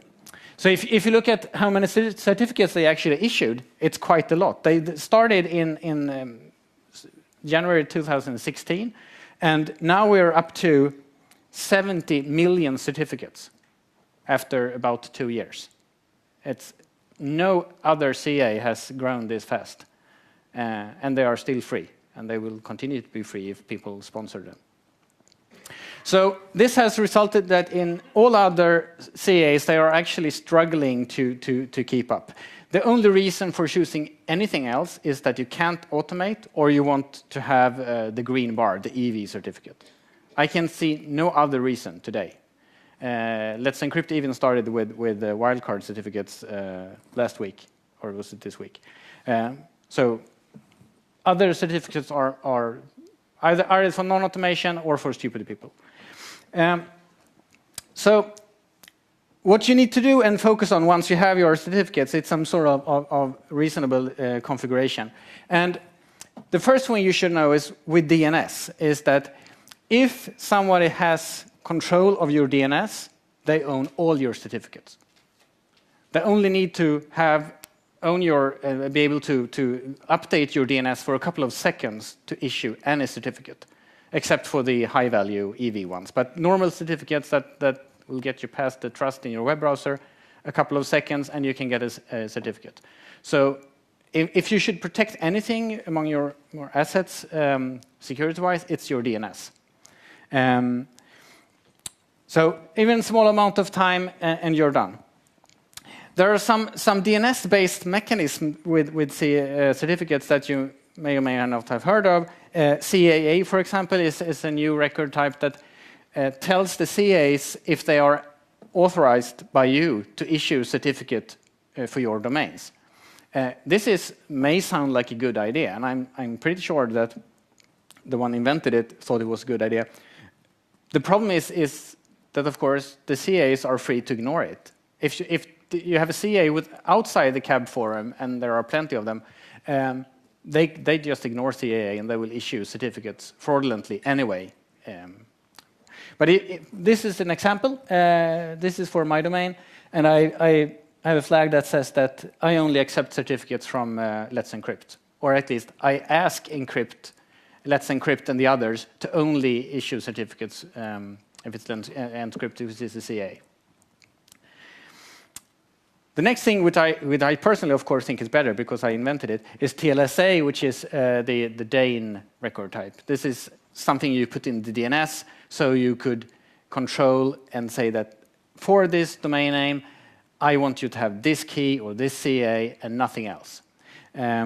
The problem is, of course, that the web browsers haven't really started using this yet because it's based on DNSSEC, and they don't really believe in DNSSEC for some reason. On the other hand, SMTP is aggressively starting to use the TLSA and Dane. So in all the default configurations for example, Postfix and Halon and some other email vendors and software, this is on by default, and it actually is the only thing protecting your authenticity of your SMTP sessions today, because no one accepting email actually trusts the normal CA, the web PKI. So something looks like this. If you want to talk to me on port 25 with TCP, with this host name, there is something here with some key, with some stuff in the end. So if you do email, you should definitely set this up. It requires nothing else than configuring a simple DNS record for your MX pointers, basically. If you do HTTP, of course, there is a lot of things happening. We do HTTPS for everything. I would say there is no reason ever not to do HTTPS. I know one example, and that's the neverssl.com. Neverssl.com is very important. It's a site that will never have SSL, and you use it for captive portals to trigger the portal. That's starting to be one of the few domains that actually don't have HTTPS or require. Starting in the next version of Chrome 68, it will start by marking all non-HTTPS sites as non-secure. And some of you may think that that's not a big change because you're engineers and such, you know this. But many of the users, they would suddenly see that, wait a minute, this site that used to be not mentioned is suddenly not secure. And that's a bad thing. But since you already use HTTPS, I hope that's not the problem. Then we have the normal secure marker, which has been there for some time. It's similar in Firefox. And then you have the EVs, which is the one who wants to pay for their certificate. I'm not sure if anyone really cares what... I mean, if you would go to Swedbank one day and you wouldn't see it says Swedbank AB, would you continue? Of course you would. You want to pay your bills, or you have to. So I'm not sure. It's just a compliance thing, more or less. Is anyone here doing captive portals for Wi-Fi? No, of course not. Stop. It won't work anymore. It didn't work last week. It didn't work last year. It still doesn't work, so just stop. Just because of the reasons here. You can't steal the user's traffic. And if you try to steal the user's traffic and pop up this web thingy, for example, by on the fly generate a false certificate, which some people still try to do, or just replace the certificate. You train the users to just press OK, OK, OK. But the web browsers have made it really difficult today to actually just press OK and continue. So now the users are stuck and they cannot continue at all. The only thing you can rely on if you do captive portals for Wi-Fi is that the operating system, like iOS does, will try to look up something that really never ever has HTTPS and do a web request, see that it actually can't call home as it was supposed to do, and then pop up the operating system login thing. You've probably seen that from time to time. Sometimes it works, sometimes it doesn't work. Sometimes you end up with a web browser, someone trying to impersonate your bank, and you can't log in. So just stop to that. The next thing you should do, on the other hand, is to force HTTPS. So and you force this, of course, by doing the normal redirect from your clear text, but you also need to use something called HSTS, the HTTP Strict Transport Security, which is just a header that you send to the web browser, and it basically tells the web browser once you get back here later at then you should still talk HTTPS only. And you can also tell it how many seconds it should remember this decision. Typically something like this, like 6 million seconds or so. It's a year or something. What? 1/6 of a year. Ah, okay. And you can also indicate that it includes all the subdomains. So if you set this on, for example, netnod.se, then everything that ends up with that netnod.se really needs to have HTTPS, and the web browser will remember that for a serious amount of time. And if you really want to be sure that it happens, you also have the preload, which tells the web browser to put you on the whitelist of domains that requires HTTPS as a standard. So you end up in the Chrome binary that you can't talk HTTP to this website. Which is a good idea, but it of course doesn't scale.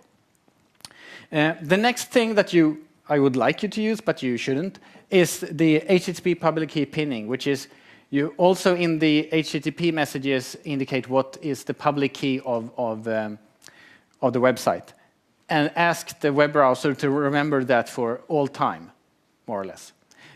This was from a security perspective, this was a really good idea. So as security geeks, we started using this, and then of course you have the pins here are fingerprints of the public keys.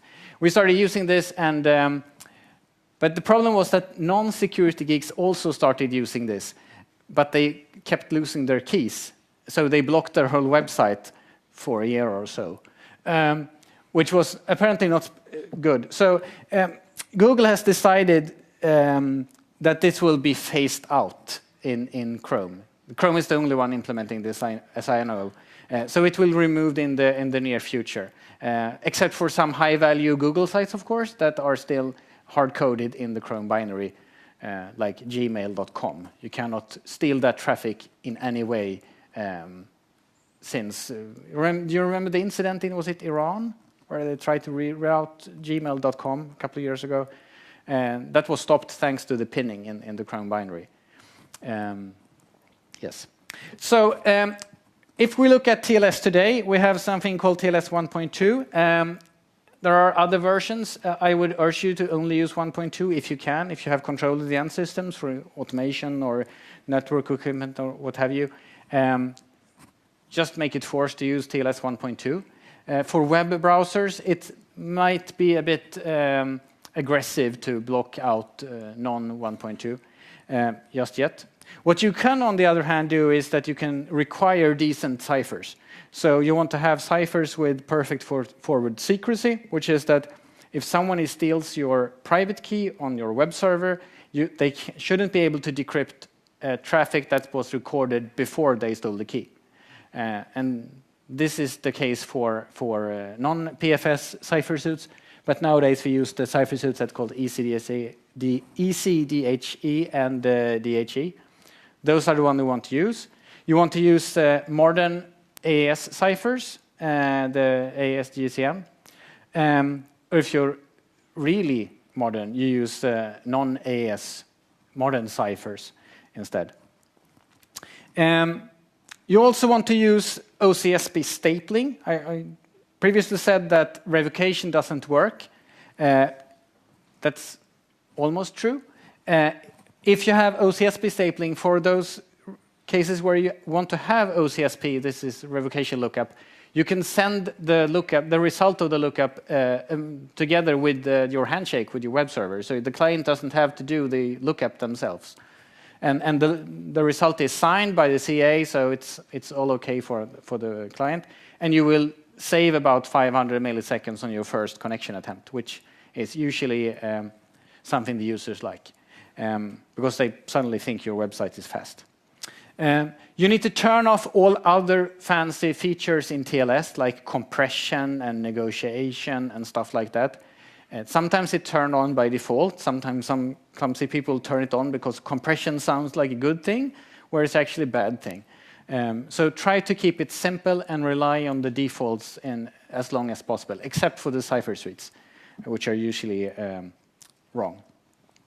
In the near future, which you'll also call tomorrow, we have TLS 1.3 coming. It's good in many ways. It's been a lot of the insecure ciphers has been removed.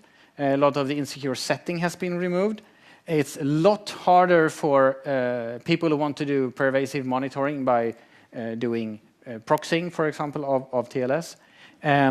Some people think this is a bad idea, that they want to be able to proxy TLS for compliance reasons. But most of the world think this is really good. It's really hard to do proxying in TLS 1.3. It's still possible, but it costs a lot of resources for various reasons. So this change is good, except for the middle box people. Shame on them. If you look at operations as a closing up here, there is a lot of good tools out there for analyzing and benchmarking. And I just want to mention a few of them that you can use in your daily operations. So my favorite now is Hardenize by Ivan Ristic. It's a tool where you put in your websites and mail servers and DNS, and it will continuously monitor and profile and see that you have configured it correctly. And if it will monitor configuration, cipher suits, certificate lifetimes, and such. They are not really done. It's still in development, but it's still worth taking a look at. His old project was SSL Labs, also still very good. They work more on gamification. So once you analyze all your settings and you get this technical report, you also get some indication, in addition to the technical report, on how your website looks. So this is a reasonably good website, not quite as good. This is mine, but it's okay. And this is one of the Swedish ISPs. F is for fail. The certificate is good at least. I think, not so much the other. But this is someone actually handling like personal data and such. So shame on you, unnamed ISP. I can tell you afterwards which it is. So the next thing you should do before continuing with your business is you need to monitor your certificates and your configurations. If you can't monitor, bad things will happen. And you need to watch certificate expiration to make sure, even if you have automated with Let's Encrypt, maybe you have some legacy certificates, you have some EV certificates and such that you don't automate, make sure that never happens. It's shame on you when things expire. It happens all the time, and you can even go to some of the banks sometimes, which should have like staff, millions of staff. No. But they should have a serious amount of people actually doing this on a daily basis. They still fail. And it's a simple cron job. Or you can even have some services that actually do this for you. I'll show you in a bit. And you should also monitor certificate issuing for your domains. So if someone else is managed to get hand of your DNS or whatever and issue a certificate fraudulently, it will end up in the log files, in the transparency logs, and you can get notified that someone has issued a new certificate that they shouldn't have. Or maybe it was you and your colleague, whatever. So you can use this service from Komodo, and if you want to have something more slightly automated, you use SSLmate. They will send you an email every time there is a new certificate issued or updated for your domains. And there are also some commercial service caches that you can use. So just keep watching and having this automated as long as possible. And as you remember, there is no reason for not using HTTPS and TLS for anything. If you have a good reason, please let me know by sending email or talking afterwards. Thank you.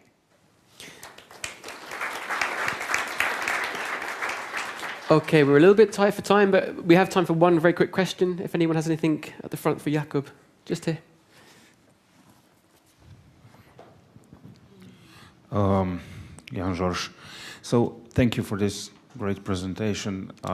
When you were talking about Dane, I'm using Dane for basically to cover all my Let's Encrypt certificates also with TLSA. But I was wondering, what's your view on if the vendors of the web browsers will enable and build in and implement Dane verification by default? Where are we with this? I don't think it will happen. I hope I could say yes.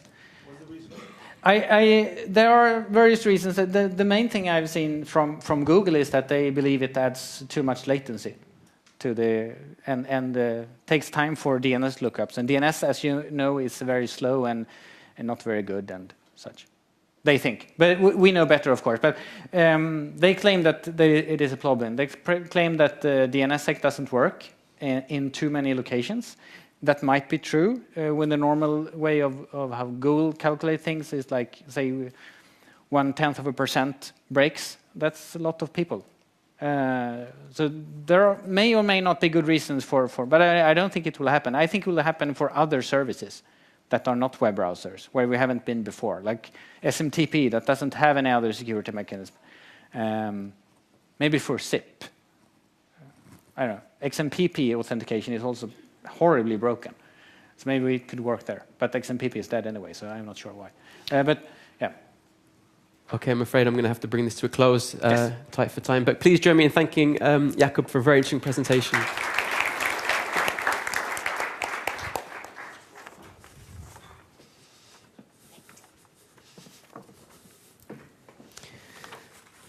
So our next speaker is Helge Stranden, Senior Advisor ICT and HPC Physical Infrastructure at Uninet. He was the project manager for the dual optic subsea cables project between Longyearbyen and New Ålesund on Svalbard back in 2014. I apologize if I mangled any of those locations. Please join me in welcoming Helge to the stage. Thank you.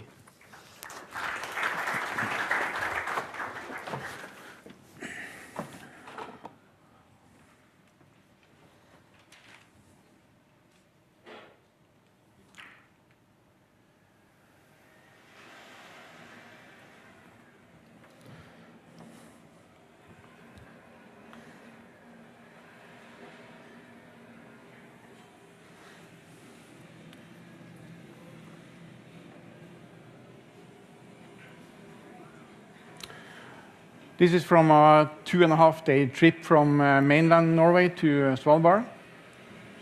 You can see the carpets to the right there when having breakfast in the morning. It's a bit tricky, but it works.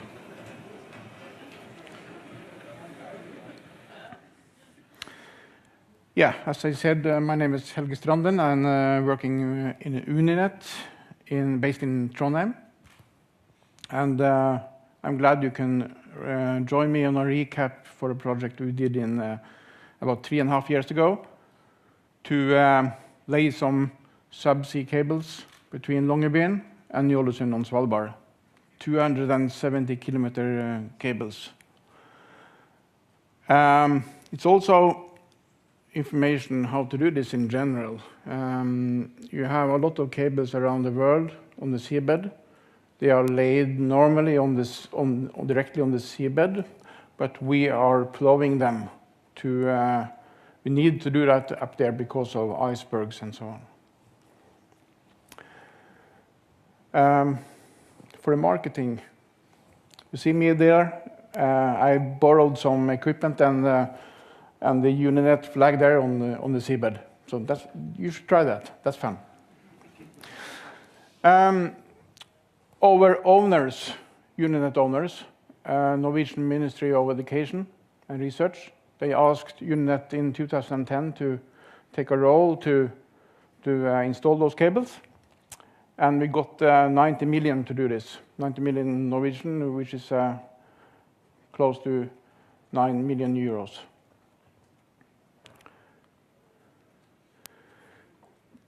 Why do we do this? And one of the main customers, if you can call it that, in Ny-Ålesund on Svalbard is the Norwegian Mapping Authority. They need to send a lot of data to, for example, Bonn in Germany to analyze data. And the VLBI network consists of a lot of antennas around the world. And as you can see here, we have 2 antennas. They will have a grand opening in June this year. And now they are doing testings of those antennas. And they are sending 1 gigabit per second down to Bonn in Germany. For the future, they expect each antenna to send 20 gigabit. So the bandwidth needed is about 40 gigabits per second. And that can be 24/7. I had to pick some colleagues to join me on this project. We wanted to do it to be very much on-site. We didn't want the boring way to sit down and ask someone else to do it and move papers and take some phone calls. We wanted to be there as much as possible. So myself and the next one, we joined the vessels when we laid the cables. And we have 2 other experts designing network onshore and also expertise on the WDM systems to get this connected. It's a lot of sub-projects. Of course, we need to do some paperwork to get this started. It's very important as well to do a survey on the seabed, because we are not allowed to. If, for example, we see a wreck on the seabed, we need to be more than 100 meters away from it, and that's also on the onshore part. If we see some woods that should probably be some historic things from hunting fox or whatever, we need to be 100 meters away from it. So that's some special rules we have up there. So because of that, it's very, very important that we analyze the seabed. And to avoid problems with icebergs, we need to do this also in a special way. I will show you later on. Landings, right, where we get the cables up, and the main subsea cable lay. This is the plow, and also ROV to control everything afterwards. As I mentioned, it's a lot of cables around the world. The most of them are just laid on the seabed, typical transatlantic cables. And you're from Norway. Here you see the cable from the north part up to Tromsø. That was laid in 2004. It's actually 2 cables. So Longyearbyen on Svalbard, they have had network traffic through those cables since 2004, but not New Ålesund, which is far north there. If you see it on this map, you see the distance where we have laid those cables, 2 times 270 kilometers. With this vessel, we didn't lay them on the seabed, we plowed them 2 meters deep. As I am in Sweden, I can tell you a small story. Because on one of my visits up here in Longyearbyen, I was in a bar and I had speak to a young lady who had just have started to work there. She was from Sweden, I think it was from Gothenburg. And she had been working here for 2 weeks. And she have applied to a lot of jobs in Norway, but she didn't remember to do some research. Because she meant that the job she had said yes to was close to Oslo. And she started to work there. So some weeks I back to the same restaurant, and then she have left. That said, it's a lot of Swedish people that works here in the restaurants and hotel business. So they're doing a great job in general, but they probably had done some research before they started. If we go close up to Svalbard, we have Longyearbyen here. We have the Russian settlement Barentsburg, and we have a long island here, and we have New Ålesund. We plan to lay the cable between here, but it's on this place is just 5 to 6 meter depth, and that's a problem for the cable ship. So we had to decide to go with both cables outside that island. Because we are working close to ice conditions, you probably know that. Oh, sorry, a little bit too fast there. If we say that this one is 50 meters high, below the sea level is down to 85 meters. So if you see ice there, you have to calculate that it's a lot of ice below the sea level. So that's one problem. That can destroy cables, right? If you have cables on the seabed and they touch, they will be broken very easily.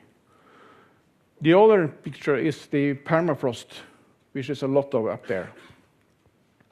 And the darkest part here is the ones that is the deepest. So, for example, if I point to something like here, it's about 500 meters deep.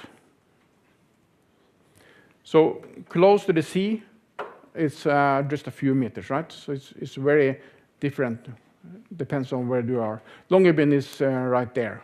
So in the settlement there, it's just a few meters.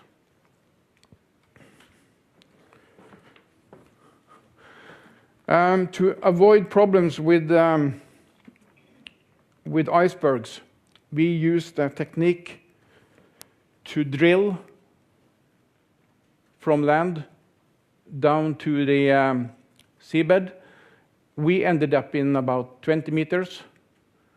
We don't do like this showing that we could drill from both sides. We just drill from this side. And the cable ship just pull the cable down. And if I show you a little bit of this, this is the same technique that they often use when they are drilling below a river. But we use the same equipment. The fantastic thing with this is that you can change the angle, so you can steer from the equipment where to drill very easily, and you know where the drill head is all the time. So pushing will change the direction, and spinning will drill the direction you want. We have to just go through this because something is happening soon. This is typical for rivers, as I said.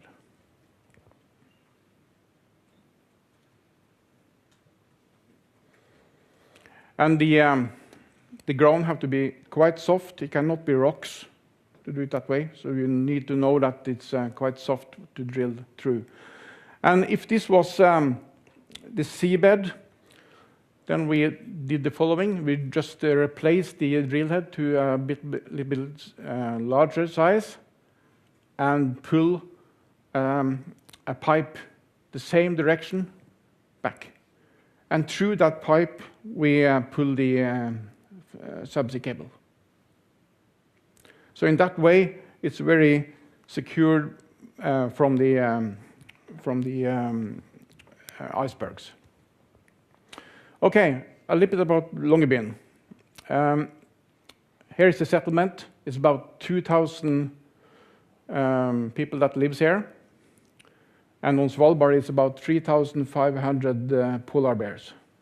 So it's more polar bears than people. I didn't see a single polar bear during this project. And that's probably because they are not wearing Sigfox. Yeah, that should help.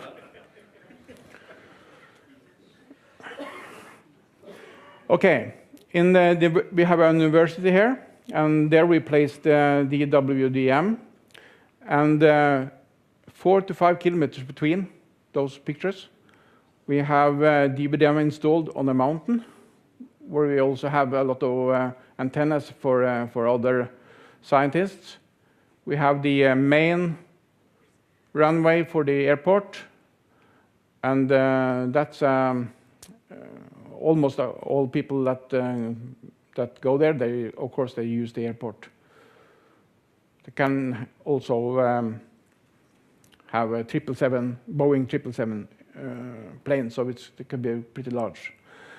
The cables to the mainland is going here from the landings, those two, and the cables we laid here to Ny-Ålesund.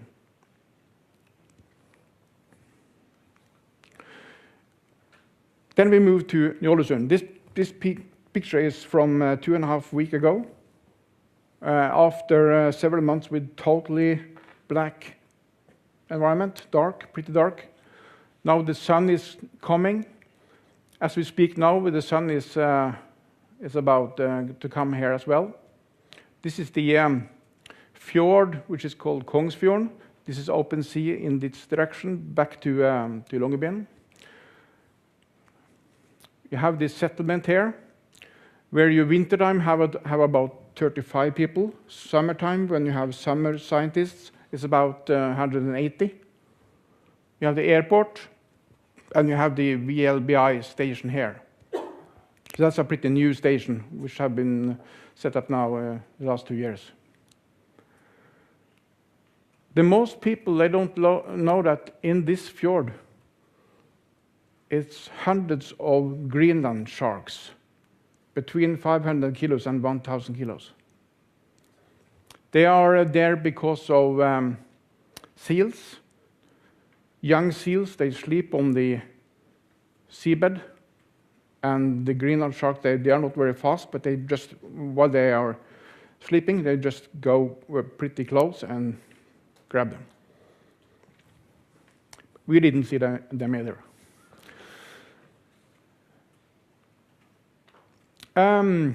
To be able to connect our cables to this settlement for the scientists, we first had to install a cable between the antennas for the mapping authority into the settlement. That's something they did locally. Then I used 2 colleagues to install a cable here, 3-kilometer cable. This is shallow water, so we just need to use, or could just use small boats to do this. I also have some pictures from that install. And the first cable from Longyearbyen Took approximately 1 week to install that one. And after the second one to Longyearbyen.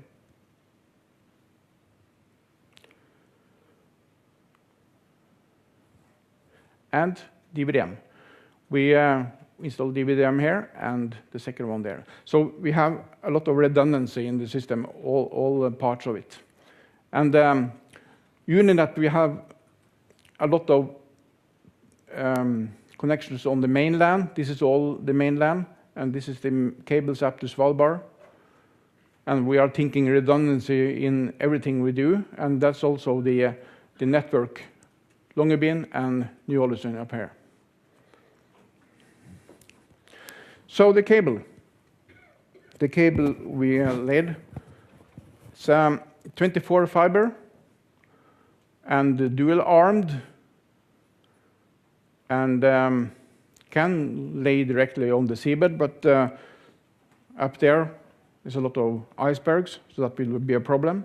So we plow them down. Those cables, if you stretch them, you can do that with 50 tons.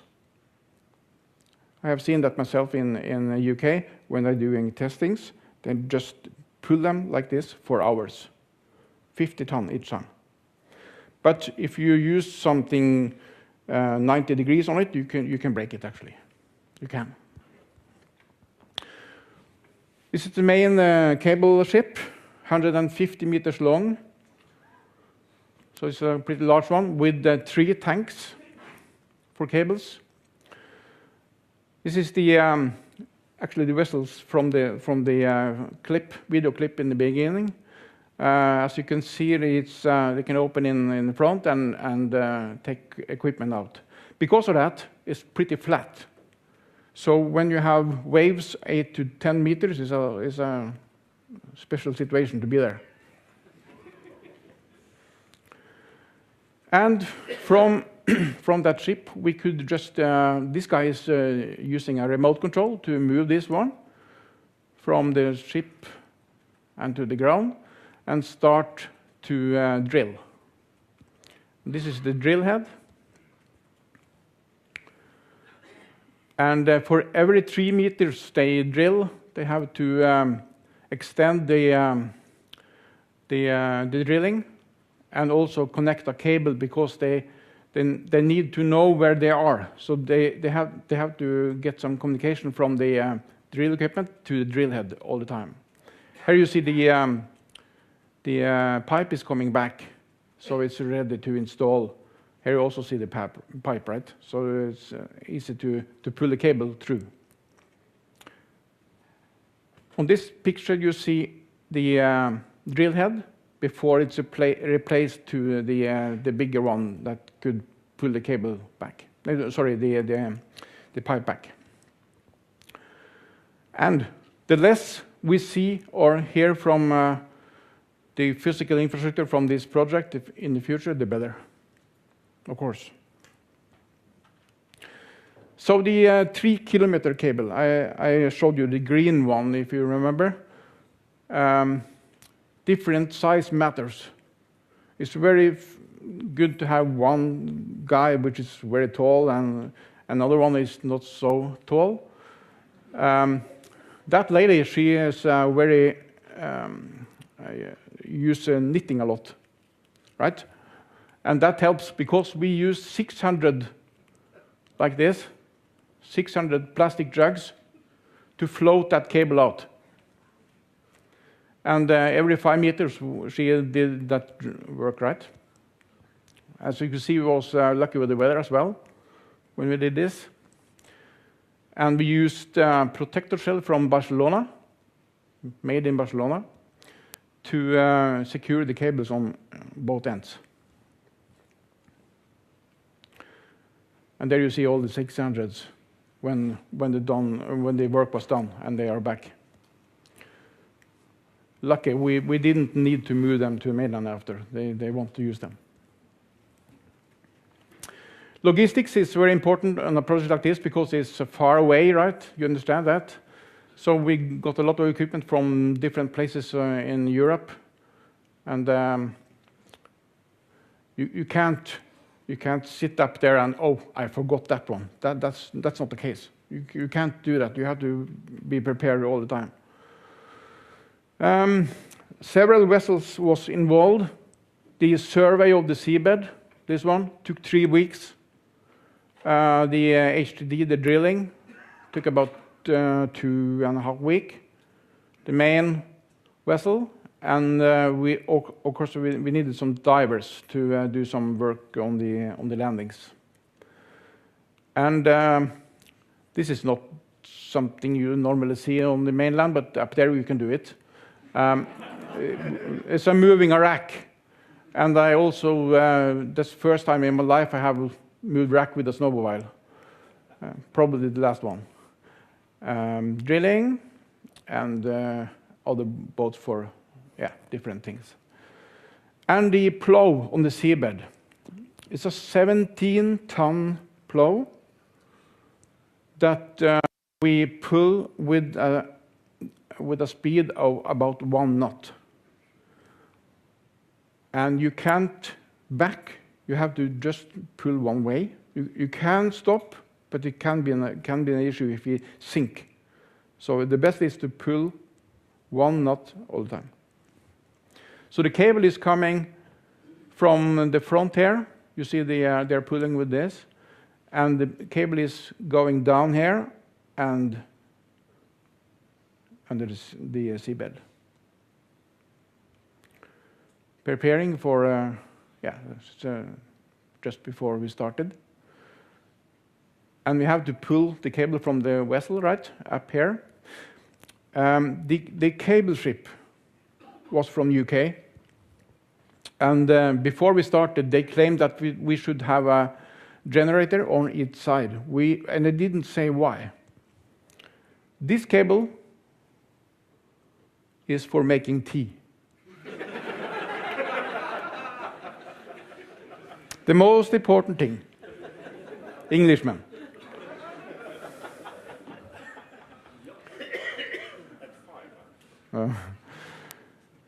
Still pulling the same cable with tension about 2 tons, and they measured that one on this equipment very exactly 2 tons. And this is from the cable ship. You see the plow there, the divers, and the huts. It's here where we connected the cables. You see the airport, right? Up here. Yeah, one more picture of the plow is a really big thing. And the ROV. That is a picture from one of the cable tanks. And our cables was in 2 tanks in a high, like 1 meter. And the maximum in this is about 10 meters. So this is a small project compared to international installation. Here you see the speed. Just here is half a knot.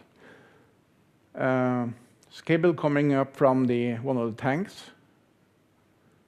It's from the bridge. Every morning we had a meeting here to discuss the next day's challenges on the seabed. Here you also see a view of the plow. Cable is coming in here, goes back here, down to 2 meters below the seabed. And yeah.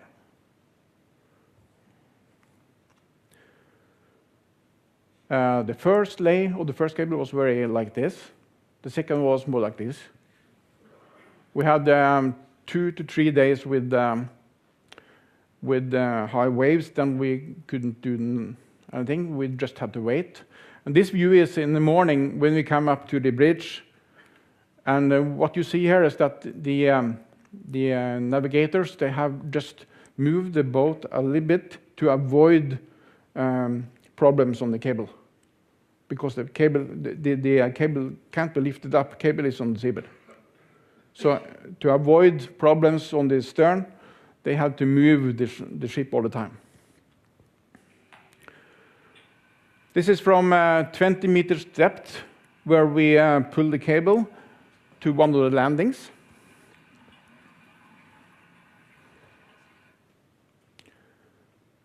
And this is some installation we did. The cable is coming here through those units and to the next excavator there and to the right again up. So that's something we arranged to pull the cable very safely. You see the same here, the vessel and the first excavator, the second one is about there, and the cable is going up here. And we used this winch to pull the cable. Those units are just for secure that this one is not going away. And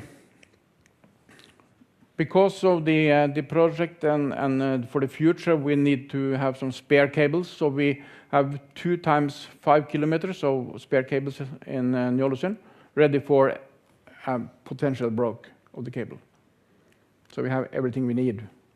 If we just need a ship, of course, to do it. But the cable we have. This is one of the DVDM nodes, and this is the world northernmost high-speed network node in Ny-Ålesund. Yeah. DVDM and some measurement, the first trace route after we installed it. I have some few. We didn't see a polar bear, but we saw several whales. This one is very close to the boat, a 20-meter fin whale. We also have a 30-meter blue whale, very close, and some other friends up there. And we celebrated with a dive. We borrowed the equipment from them. Some marketing, of course. We made a cake, very big one, with a view of Ny-Ålesund. Yeah. That's it.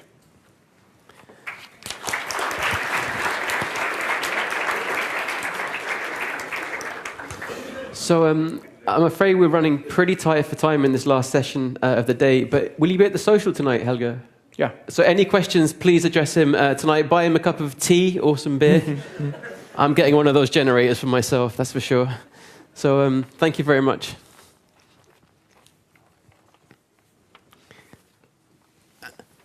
And now for the last session of the day, it's our first duet of the day. You saw them earlier as a 4-piece, and now they're back as a duo.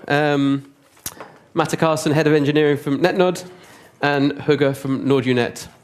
So with that, I give the floor to you guys. All right, thanks. So me and Hugge is going to talk about the project Särimner. Yes. Now I'm wearing my other hat, by the way. Now I'm representing Sunet all of a sudden. Yeah. So Project Särimner started about 2 years ago when during basically 48 hours during a weekend, all the media houses and web pages for the medias was massively DDoSed and was unavailable for on and off for 48 hours. In the aftermath of that problem, there was a collective meeting with the ISP operators in Sweden, the Swedish regulator, and the media houses and some other people as well, where the project Särimner started and see how can we solve this massive information need and in a term of crisis and extreme overload, how we can solve this. And after that, there has been other. Yeah, I guess everyone can remember what was it Sunday? Or was it Monday? It was a Sunday. It was Sunday, right? In the middle of the night, like 1 year ago or so, or less than a year ago, when the civil defense siren went off in Stockholm. It was typically we get it the first Monday of every month at 3. Everyone knows how the signal works, how it sounds, right? So then it went off on a Sunday in the middle of the night when everyone was sleeping.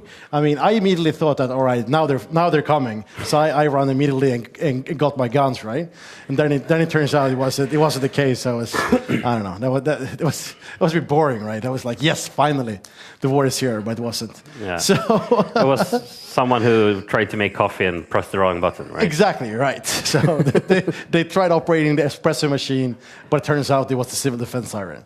So that was a bit unfortunate. But what actually happened there is that when that happened, everyone tried to go into the site that is called krisinformation.se, which we are drilled to do. I think it crashed within 3 seconds of human DDoS. It was people actually wanted information, and turns out it was hosted on like a 1 gig connection under someone's table. So it died immediately. Then the next thing, people started to look for, all right, maybe MSB knows something, and they didn't, and also their site crashed. And like, does the police know anything? So people went to the police.se instead, also crashed immediately. So as far as I recall, the actual first official sign of information was over Twitter. So it was some dude working for MSB, was like some kind of chief of MSB, and it's like, yeah, the Russians are not coming, it's not a war, there's no bombs, we made a mistake, more information to follow. That was essentially, and then all the newspapers picked it up, and we got informed safely that the war is not coming. And actually, after that, the Swedish radio actually picked up and realized that, hey, we are also... Yeah, and also because of course, I mean, this, right? yeah, because since it was not a drill and was not planned, right? I mean, it took a while for the radio to figure it out because they probably also went to krisinformation.se and msb.se to try to get information to get it out to the public. So a bit unfortunate. So that is why the product started, the backstory behind it, and we're here to talk about what it is. Yeah. So basically, in the aftermath of also this, we recognize that basically all of the critical infrastructure and critical information is basically based in Stockholm. And for example, let's use the krisinformation.se as an example for the discussions. When things happens, either if it's a organized DDoS or if it's a human DDoS or if there is the war is coming. This makes this critical infrastructure and critical information point very vulnerable. And so basically, well, if you take out Stockholm, then Russia can invade the rest of Sweden and nobody will know anything until. Matthias, we have to say the enemy. The enemy. Oh, it could sorry. be whoever. Right? It could also be Finland, I guess. Yeah. Or the Danes. Yeah, or Trump. Or could be as well. Yeah.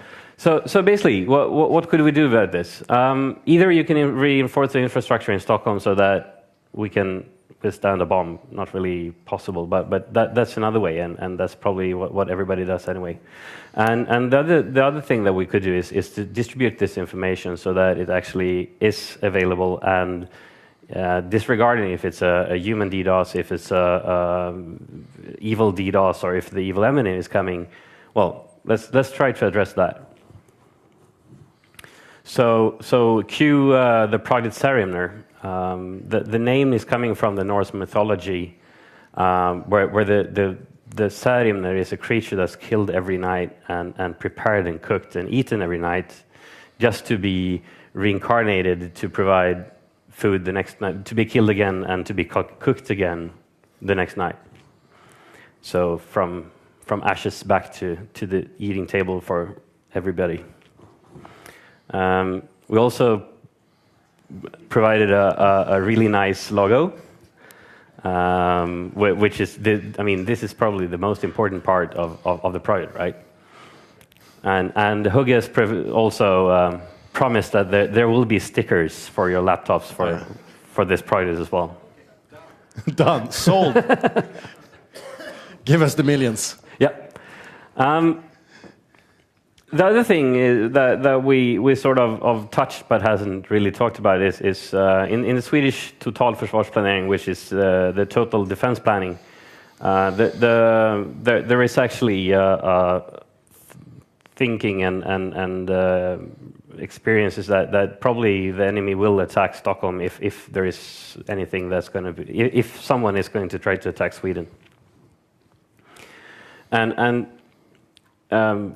PDS is also the general view that if we can improve robustness by distributing the traffic and the data, then this is probably a good thing to do, is to keep it not centralized, to at least make it harder to actually get the information not being there. So Salimner started as it's a project which is a proof of concept project, a cooperation between Sunet and Netnod, and it's financed by PTS. And the initial part of this project is going to be during this year, and the aim is to try to do a sort of a proof of concept if we can make something that actually works, and to be resilient from all these kinds of attacks, and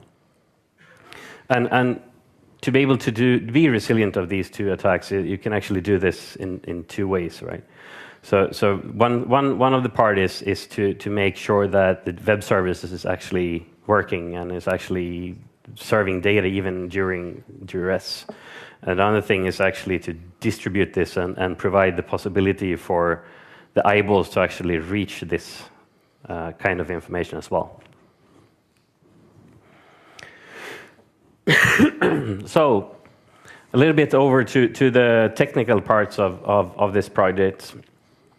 The first part is the content delivery network sort of idea that we have is to be able to, if someone presses the wrong coffee button and actually fires off the alarm again, or if there is a DDoS attack, we think it's quite important that we can handle quite a lot of traffic. So if this happens again, and instead of not only Stockholm, everybody is hearing this alarm signal, and they try to go into krisinformation.se, that we sort of, well, if one request per second and we have like 10 million in Sweden, that's going to be 10 million requests per second. So that's quite a lot of traffic and quite a lot of requests that's going to be handled. Also, if we have something that's only being used in a crisis, well, everybody knows that something used in a crisis will never work because you don't test it. So the idea is also to have this always on to make sure that it actually both it's ready to serve traffic, and also if actually the main information backend is cut off from the serving part of this, it's also going to be possible to send out basically static data that's pre-loaded into these kind of nodes. So both being able to serve traffic and also being able to serve traffic even if it doesn't have connectivity to the mothership, if you will. And the proof of concept part is aimed to put out about 16 nodes around Sweden, Nordics, and some abroad. More about that later. So, what do you need to do if you serve like a web page? It's not only the web page that needs to be served. You actually need to get to this part. So there is a routing part of this project. You need to be able to resolve the IP addresses for this service, which also you must make sure that a DNS part is working. And on the end, you need a web server that can handle the load, and you need to make sure that krisinformation.se is actually the information that krisinformation.se is, so it's not fake news or anything else. So basically, the first part of this is to basically make something that can solve these issues. Yeah, and if you look closely, this looks like any CDN you have ever seen essentially. So we're not really inventing the wheel, we're rather inventing a new way of using the wheel, because all the wheels that are out there currently, I mean, they are built to earn a lot of money for the ones who are building it, which is totally fine, of course. So, but in this case, it's about another thing. Should I take the click? So in this case, it's about another thing, right? This is about serving content when it's actually needed. You remember me 2 hours ago said that, the whole peering with each other is bullshit and everything should be in Amazon and we're done. So this is the opposite of me, right? It's like, all right, let's try to solve real problems here. So building a CDN is super easy. You can probably download it from GitHub and have a CDN in a box, right? But if you actually think about how to make a proper CDN for this type of services, it becomes a lot more complicated. So firstly, a delivery node, let's say a node is consisting of one or many servers and 0 or many routers. In the very small node, it's probably a server that is considered a node. In a big site, you could probably have a bunch of servers and probably some routers and switches is a node. So they need to be stable and hardened, of course. I mean, since I'm having this conversation with you right now, the potential enemy, whoever it is already aware that we may or may not be doing something. So they may or may not be trying to steal these nodes and acquire information from them. And the way of building good redundancy is to always use everything always. So all these nodes should carry all information always. And in a time of peace, just like any other CDN you see in there, we could use, for example, Cloudflare as an example. That's usually be caching proxies of the information. So the idea is, of course, that whoever wants to deliver information on this CDN, once again, we use kristalhund.se as an example here. They probably have a server somewhere out at some hosting provider somewhere. It will still be there, but the actual front end is served somewhere else in this. So when not at peace, that is when the interesting thing starts to happen, right? So there will be a caching aspect of this. I mean, it will be built upon Varnish, like any other system is. So it will be able to serve cached content for a while. The problem is that, you know, a dynamic website today, it ages quite badly. So the cache will have a hard time to keeping up with this. So there must be an option to do a fallback. So we actually had these conversations with the media houses, and then said it was a quite common thing that they sometimes revert to a much more, to a web page which doesn't contain all the crap you don't need, like advertising and videos and stuff, just carry the information. So this is a good thing if this could be used as well, that, all right, let's cut all the, you know, embedded HTML5 videos, let's cut the embedded Akamai video playout service that is on a typical website, and just serve the information when it can't connect to anything else, essentially when it is a crisis.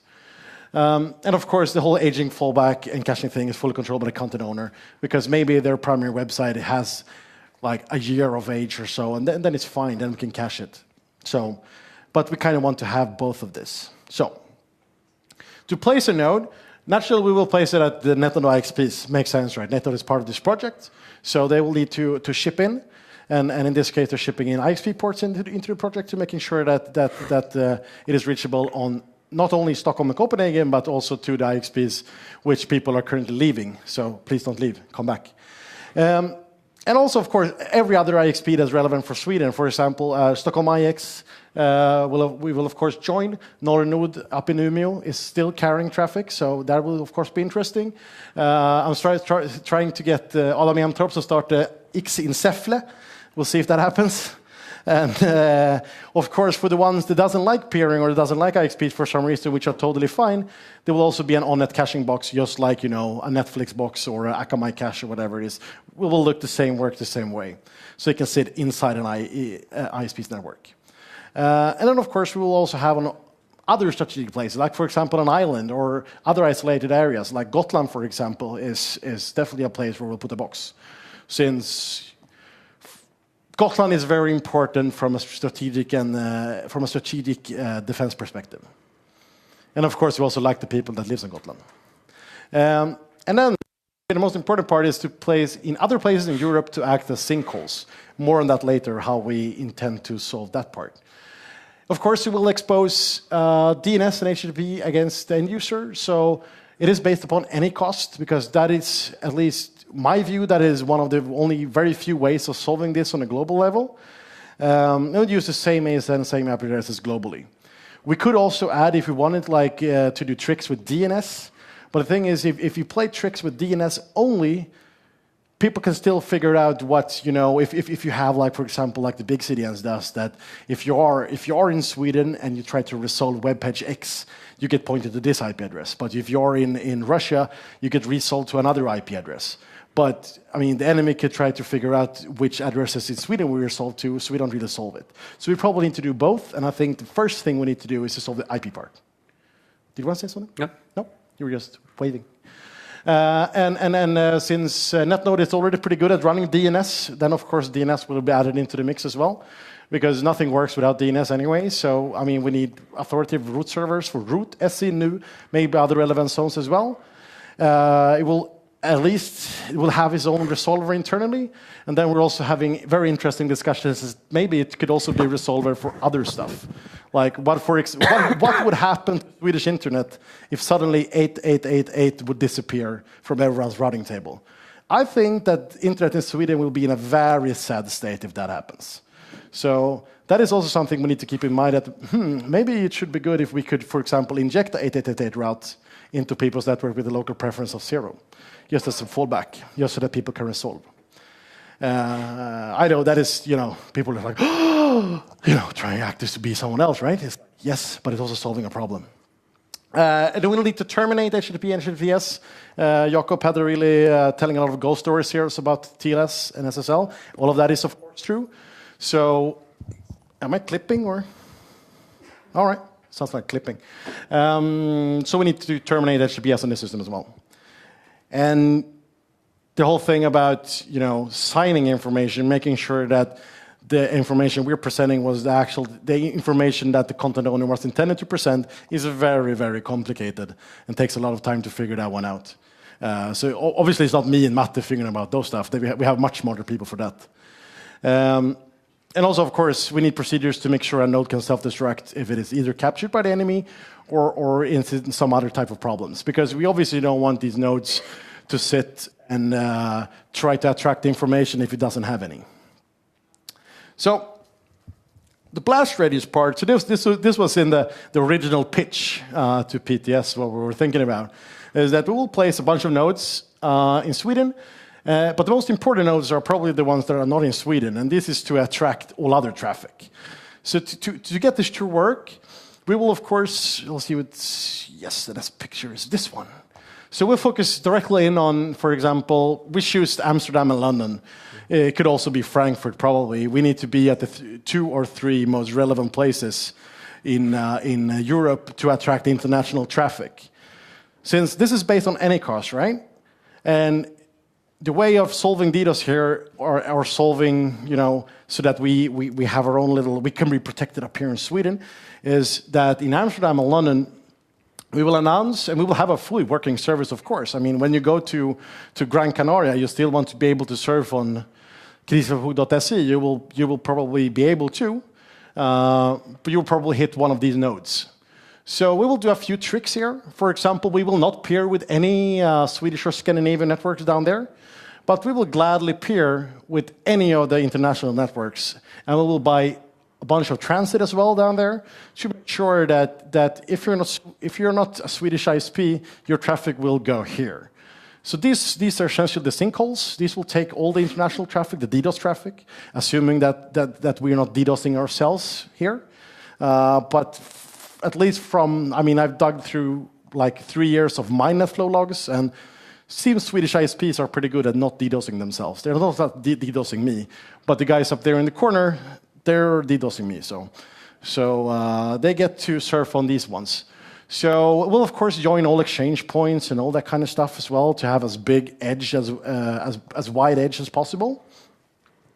And if we go back, this is how we will think regarding in terms of policy in Stockholm. We will pair with everyone that has Swedish eyeballs. Every mobile operator, every little small hosting company, everything that is relevant for Sweden will, of course, be accepted here with either over exchange points or PNIs or whatever it is. We will present the Anycost IPs and the new ACE number, which we haven't applied for yet, but maybe RIPE can help us out with that later. I saw a few RIPE people here. And give us a good /22 or more. Oh, thanks, great. Yes, we'll take a /21. And we will, of course, actively say no to people that are of no relevance for Sweden. Yeah, remember that this is a CDN or sort of web service only for the Nordics, so we can actually do these kind of creative stuff. Yeah, I mean this is borderline racist, right? But that is kind of how it needs to work for this to actually be good. So we will actively say no to all of these people. We may or may not join route servers and stuff like that, but we will gladly work with all of these. We will maybe not work so much with these ones on the Stockholm locations. So, but the thing is, we also need a way to get traffic back to the origin, because the origin will be inside your people's networks. I mean, their servers will still be placed at some hosting provider or some ISP or under someone's table at a governmental facility in Säffle, maybe. I'm not sure if there is any governmental facility in Säffle, but sure. Could be. There's probably a server under someone's. Yeah, it's probably starting now. Then I put Säffle on the map. But yes, so what we could do a few tricks. We have been having small meeting groups about this, that maybe we should have, like for example, we could provide an IP space that we could announce as, you know, a southbound prefix that is not re-announced in people's networks. So essentially it'll be a hidden network, but not hidden in Sweden. But it will hidden for the rest of the internet, but not in Sweden, so that we can protect the origin. Because if the last thing we want, right, is to bleed through the origin. And the way of doing that is that we can assume that we will bleed through the origin. You can Google what's called cloud bleed, I think was the last one, when the actual origin servers bled through the proxy CDN, and then you kind of game over. So a way of mitigating that is to assume that you will bleed through, because there will always be a problem somewhere, right? So if we were to have a few prefixes which are not really globally routable, that would help, because then it doesn't matter if we bleed through. So it is a quite complicated construct. I'd love to explain more on that, but we don't really have for it today on this presentation to do it. So more on the whole node platforming part. So this is some kind of very early schematic of how it could look like. Could also be said that this is an existing SUNET product which we'll just rebuild. If you ever attend the university, you probably used EduID. So that is our identification kind of platform, which is essentially looks like this. So we'll reuse part of that, but it will be heavily modified, especially in the whole security field. So we have a few guys on board which are really good at building secure operating systems, handling TLS, doing all of that stuff. I mean, as Jakob said earlier here, handling certs in general is not very easy to handle. It would be great if we could all agree that maybe we should only do short-lived certs that is automated, that is renewed automatically. That would help a lot. But people still kind of like these EV certs, or people want to buy certs from their favorite CA. So we're not sure. I'm not an expert in the TLS field, but we have people that are trying to figure this one out. So anyway, so in the whole, there's servers, there's operating systems, there's public containers, there might be a layer of VMs here. So you have the layer cake of stuff, which apparently you need nowadays to build the systems. But the important part here is that this system will, of course, speak BGP. It will speak eBGP to whoever wants to speak with it, either over an exchange point, PNI, Direct Connect, whatever it is. What we will do is that we will require two connections. So, for example, a really simple and cost-effective way of doing load balancing is that every site here, we have msb.se as an example, gets 2 IP addresses. And to make sure that both of these nodes are used at the same time, we will announce these IP addresses with different day spots to make sure that, because DNS helps us out here with load balancing, that will try to send flows to either this address or this address. And this will be either one of these will be primary and secondary. And if one of these dies, it will still carry the information for both IP addresses. And there will be a cache warmer of some sort to make sure that the varnish caches are always filled, so that when they're actually needed, the information is already there that needed to be cached, because to be able to get these 10 million requests per second capabilities, you kind of need to cache everywhere to make sure that because the origin, we can't really build the origin server to be able to handle this. We need something in front of it, which is the whole idea here. There will be a HA proxy function here that will proxy or will do high availability switchover between either the primary content or the backup content if we feel that's needed. So, for example, this could be the flashy HTML5 website. This could be just a very simple text file with telephone numbers to your nearest police office, the address to the shelters, those kind of things. How do you do HLR? I don't know. And yes, every presentation these days needs to have the word API in them. So there's the word API, and there's probably people and some stuff here that's going to take care of this, so that it's super automated and software defined and all that kind of stuff you need these days. And then there will be either an existing, because Netnod already operates a pretty resilient or a very resilient DNS infrastructure, so that will of course be put into this as well.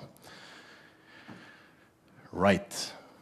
So, as I said, the nodes has internal redundancy. We'll use tricks with round-robin DNS and BGP that will do some prepend tricks. If someone has anything smarter, I'd love to hear it out. But this is we could use what's called GBLSB, global DNS load balancing, something. Someone that knows BGP, that knows DNS can probably correct me on that one. But this is at the very least thing we could do that is very simple. So the server platform, we kind of had some meetings, we had some beers, just like, all right, what is a good server for this? So some kind of one rack unit machines, all ports on front to be able to fit into telecom networks, so that it's easy to connect. Maybe a good idea, maybe a bad idea, we don't know. It's probably not so deep so that you can put it inside your telco racks. It will have all kind of interfaces, both SFP-based, G-based T, and 1 gig G-based T as well. It will have storage, of course, a lot of RAM, because I think the idea here is that this is not something that we want everyone to use. It's only the important stuff that this is built for. So serving everything out of RAM makes sense. That also kind of solves the problem if you kind of steal the box. It doesn't have any information, so that's good. The operating system, neither me or Matthias part, but there's really smart people doing this kind of stuff. They're throwing words like grsec and SE Linux up in the air, and they have a lot of beard and stuff. So that it's probably getting solved some way. I don't know. And applications are typically built as containers and a VM, so that it's portable. Continuous integration, essentially that if you push new code, you kind of kill a whole node, upgrade it, you let other nodes take over. So there's no, sitting in the middle of the night upgrading a node. It should be assumed that every node can be upgraded anytime, anywhere. Okay, cool. We, of course, have a time plan. Might be ambitious, we'll see. One of the first things that will happen is that we will build something in Stockholm, because everyone is already here, right? So we will put it in a bunker, one or many bunkers. Both Sunet and Netnod happens to have a few bunkers available, so we'll put them there. We will most likely also be in a public DC, so if people like to do this with a direct cross-connect, it should also be possible. Gothenburg also will also be happening. We will, also in this is the exchange points where we will be available. So there's bunkers in Gothenburg as well. Last week we had this presentation in Denmark. People wanted to be that we were a public DC in Gothenburg as well, Slakthusgatan. So that might also happen if we can find the time and find the money for it. Malmö Öresund will of course also happen, and we have a very good bunker there. Sundsvall, Luleå, same thing there. There's no other exchange points in either Sundsvall or Luleå, so it will be available over Netnod or as a direct connect if that's feasible. Visby is a must because of many reasons. PTS believes that it is one of the most strategic places to have, and we agree. There's other problems with Gotland. We will come into that later, but there will be a node there, whether or not anyone likes to connect there or not. Amsterdam, we will place it at Nordnet's facilities in Sara. We will join everything there is to join, so AM6, Lynx, and Asteroid, and also by transit. London, same thing. We're most likely placed in Nordnet's cages in Equinix. We will join these links, LONAP, and transit ports as needed. Frankfurt, maybe next year, we'll see. I think these are easier because we happen to have spare space there. Oslo, we'd also like to see, maybe in 2019 is a good timing for Oslo. And we would also like to play in an operator's network, so seeking volunteers for that, so we can make sure that thing also works. And other places open for suggestions, as I said, is still very, very much up in everything is up for debate still. Okay, cool. Now we'll go into the part 2, the interconnection part. So, as I said before, I mean, have you heard about the cloud? You don't need to do peering with each other. Just peer with Amazon and everything's good. So this is the opposite of that, right? So traffic exchange between ISPs should work under extreme stress. And one of the, this is now is like my views here, but one of the most important things is trusted method of contact. If I need to solve something with Telia, now I know who I can call. I mean, I will just call Carl Fredrik and it's like, dude, fix your shit, dude. But this needs to be like a mesh, right? Like every ISP should know how to get in contact with any other ISP. So the Czech people kind of has this one figured out. They have a project called Phoenix, where a prerequisite to join that project is that you have really well-defined contact ways, telephone numbers, email addresses, maybe a fax number, I don't know, maybe a Slack channel, all of that stuff. I mean, I think this was better before. Like in the good old days, everyone just hanged around on IRC on the #ISP channel. That channel still exists, but there's mostly like old people like Mikael and Telund and me, right? Or we just talk about cars or fine wine or that kind of stuff. So we kind of need to reinvent the wheel here, how ISPs talk to each other in a very practical way.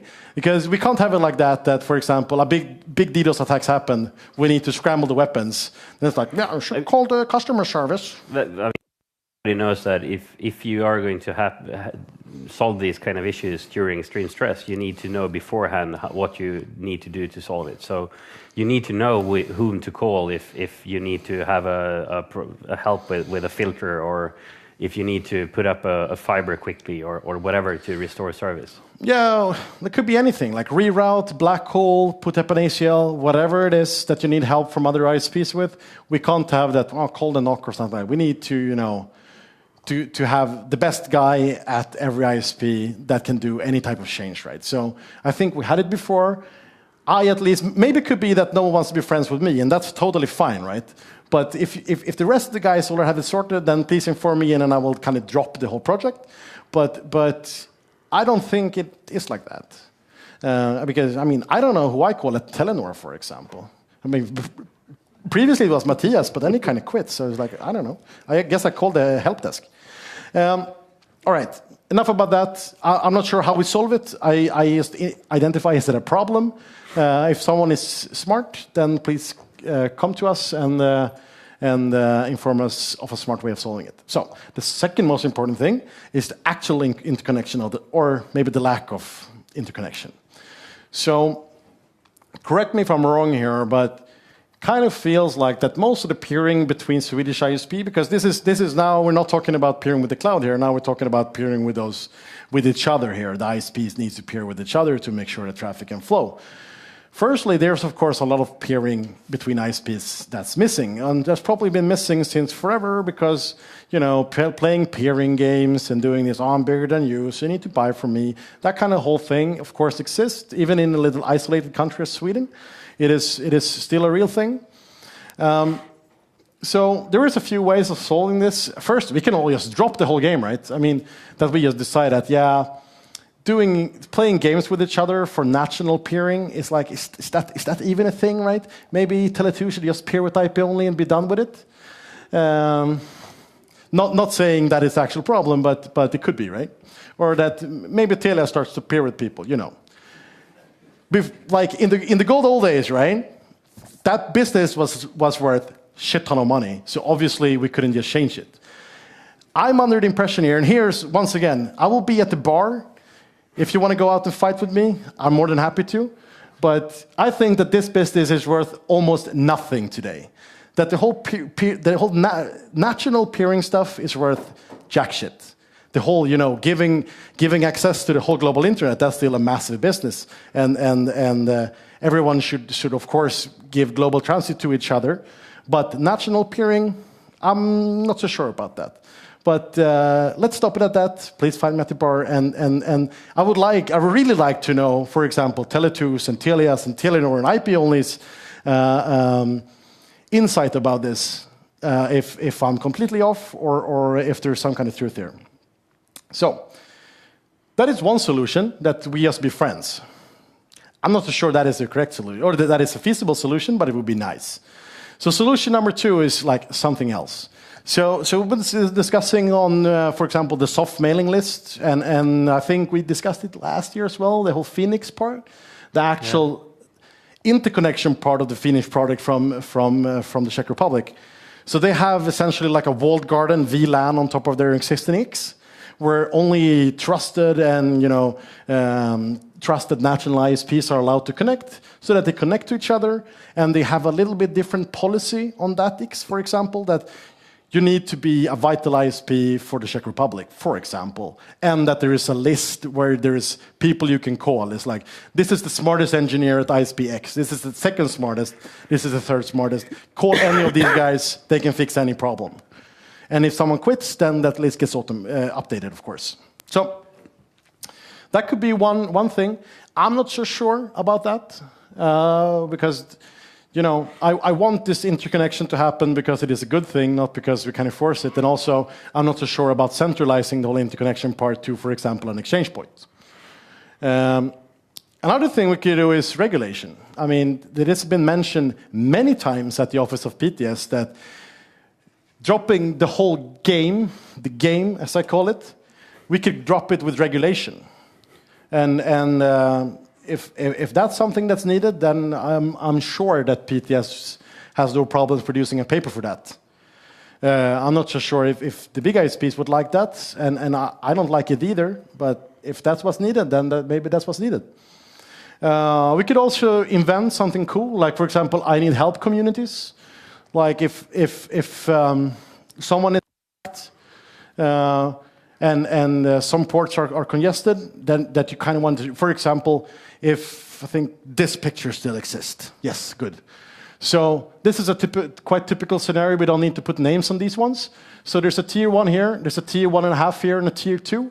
So a very natural way of doing business for these ones is that this guy needs to buy transit from the tier 1, and this tier 1.5 is a settlement-free peering here. And yes, I have this picture as well. So when the memcrash 1 terabit DDoS cannon comes from the tier 1, which it typically does, it will blast the tier 2 apart. But it will not only blast the international transit of the tier 2, it will also blast every traffic between these two ISPs together. It might be krisinformation.se, for example. Could be, right? Because this tier 1.5 maybe has 1 million customers, and this maybe have a lot of important servers. So suddenly, this ISP's customers had to suffer because of the game. Okay? Still no tomatoes, no nothing? No? Okay, good. No? Still not? Good. All right, but we do have a few problems. So here comes the interactive part of this discussion. I think we have plenty of time, right? Good. Then we can discuss these problems in depth. Maybe not in depth, but at least we can touch on it. So the first thing, which are quite obvious, right? Hot potato routing. Can we actually do it? I don't have enough insight into other people's network. I know that I can do hot potato routing pretty okay, but I know that others have, for example, local prefs that are just aimed towards Stockholm, that everything should go to the big routers in Stockholm and get things changed there, even if the traffic should go local. I'm not sure how much that is still left, but it is a problem we need to figure out. And if everyone just agrees that, yeah, no, that doesn't happen anymore, we just let the traffic flow as it wants, then we can scratch that. But once again, I would like to hear people's input on that, like hot potato routing, is that actually a feasible way? Then I guess the next thing is something we actually know is a problem. So with Gotland in mind, for example, so if you're a broadband subscriber in Gotland, you probably need to go to an ISP's BRA or BNG system. Is that actually placed locally in Visby? I would say no. I would even go so far to say that if you're a customer in Ystad, can you function without Malmö or Stockholm if you have centralized BNGs? I don't know. I haven't worked at a network that has BNGs for some time, so I need to know. I mean, if there's only one BNG in the whole country, then maybe we do everything in vain. I don't know. So this is also something you need to tell me, if you like to tell me. Otherwise, I figured out some other way. And there is the support systems for those as well. Even if the network is distributed and the BNG or BRAS is out there, where is the support systems? Oh yeah, like radius servers. How many of those does ISPs have? How many DHCP servers does ISPs have? How many DNS servers does ISPs have these days? Like, is it more than one? Is it outside of Stockholm? Can a network actually route to it without having, for example, the backbone links up to Stockholm working? I don't know. It would be great to know. Then, of course, the keys to the kingdom, or the SSL keys. So the keys to the kingdom is keys to the kingdom from many ways, because, of course, it is to make sure that the actual user gets to know that the information that he's been giving is from the correct source. But which is kind of the obvious way, but there's other problems with this as well, of course. I mean, how do we keep these secure? If we move them, because first we kind of break this thing apart since we're doing proxy, right? So it is not end-to-end anymore. So that is a problem, which we need to handle, because of course it needs to be trust both in the front and in the back. I should have put it like that, but yes, since we're breaking it in the middle, right? So there will be a front end part of this, and then we have back end part of this. So the whole proxy CDN that we need to verify that this is correct, and also how we transport from the back end to the CDN to the actual source. So we have people for that, so no problem. It will not be me and Matthias figuring it out, but it is a problem. And I think it would be great if the market slowly adapts to what Jakob was telling us about earlier, that these automated, like Let's Encrypt style certs, they are pretty good. And that also makes the certs actually less valuable to steal. I mean, if you have a 3-year cert, that's a really good thing to steal because you can play around with it for quite some time. But if we rather can have some kind of automated thing, for example, Let's Encrypt that it renews all the time, gets new keys and everything, I think that could be very handy. It's, for example, something we are doing inside Sunet. We use Let's Encrypt for almost everything now these days, and if we don't do it, we will start to do it. Okay, cool. Integrity of a node. So how do we make sure that a node, if it's stolen or if it's compromised or if it's hacked, how do we make sure that we can verify that it's actually producing the correct information? Because a really important vector here is that someone puts out the wrong information. I mean, this is maybe like a massive tinfoil hat on here, but what if someone were to present like, Stockholm is under attack, please everyone go to Gävle, and then everyone goes to Gävle, turns out you get slaughtered there. It's like the Stockholm bloodbath in a modern view. Secure boot is also very, very hard. That is something a lot of people has thought about. Like, how do you make sure that when you boot the server, that it is actually using the right operating system, that the containers or whatever you're doing is booting the right way. So this is also consuming a lot of time to do correctly. And the whole to do secure backhauling to origin is also complicated. In essence, it kind of needs to be done in a VPN, but I don't like VPNs. It would be good if we could do it over the internet in some smart way. That is also probably the least chance of it to break if we could do it over the internet. Because there's also the off chance that someone is hosting these type of things on a not Swedish ISP. So yes, complicated. Load balancing will also be, we have figured parts of it out, I think. We do some tricks with BGP, we do some tricks with DNS, and that will take us quite far, I think. But if anyone has any more smart ideas, we'd love to hear it. And then, of course, since this is being conducted in a proof of concept style now, I mean, we have funding from PTS, and PTS, of course, likes the project, and they like us, otherwise they wouldn't have been giving us money. But we need to think about the 10-year plan as well. So that is also something we need to be aware of.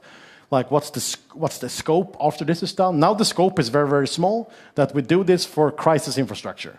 But what is crisis infrastructure, and how do we need to expand it, and where's the start and where's the end of things that are in scope? Because obviously we will not, For example, cat pictures, not very important. So we don't need to put cat pictures in the system as a CDN. But crisis information is quite important. There is radio channels that are quite important. There may be one television stream that is important. There might be news sites that are deemed important. You know, we don't know, and it's probably not for us to decide either. It's probably someone that needs to decide for us what is actually important. So that is a problem, and that goes under the point here of continued business operation. So I would like to get a beer now, so I will not show any more slides.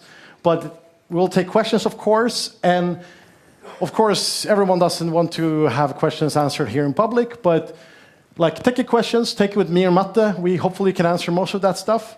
If you want to have bossy questions, you either talk to Puff at Netnod or BJ at Sunet. And I think that's it for me. But questions? Yeah. Or find us in the bar tonight. Yes, of course, we will be here as well. I have to say that we're talking about crisis. If we don't get onto the buses to the social on time, that's a crisis. That's totally a crisis. That's a real crisis. So would it be okay if we finish? Is it a short question? Okay, one short question. Is there anyone else in the world doing a similar thing, or is this the CDM part? First? I don't think so.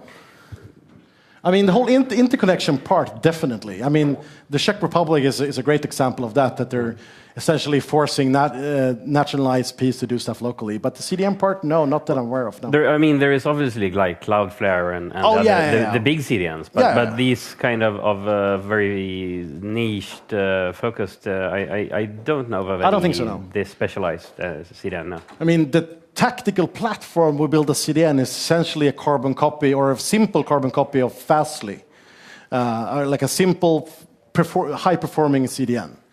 So that is not new, but the use case might be new. Yes. Okay, I think we should end it here to give people time to get to the social. The buses will leave at 5:45 sharp outside the front of the Sheraton. Be there or be somewhere else. Join me in thanking Matte and Hugo for a very interesting presentation. Enjoy the social, and we'll see you back here tomorrow. Thank you very much.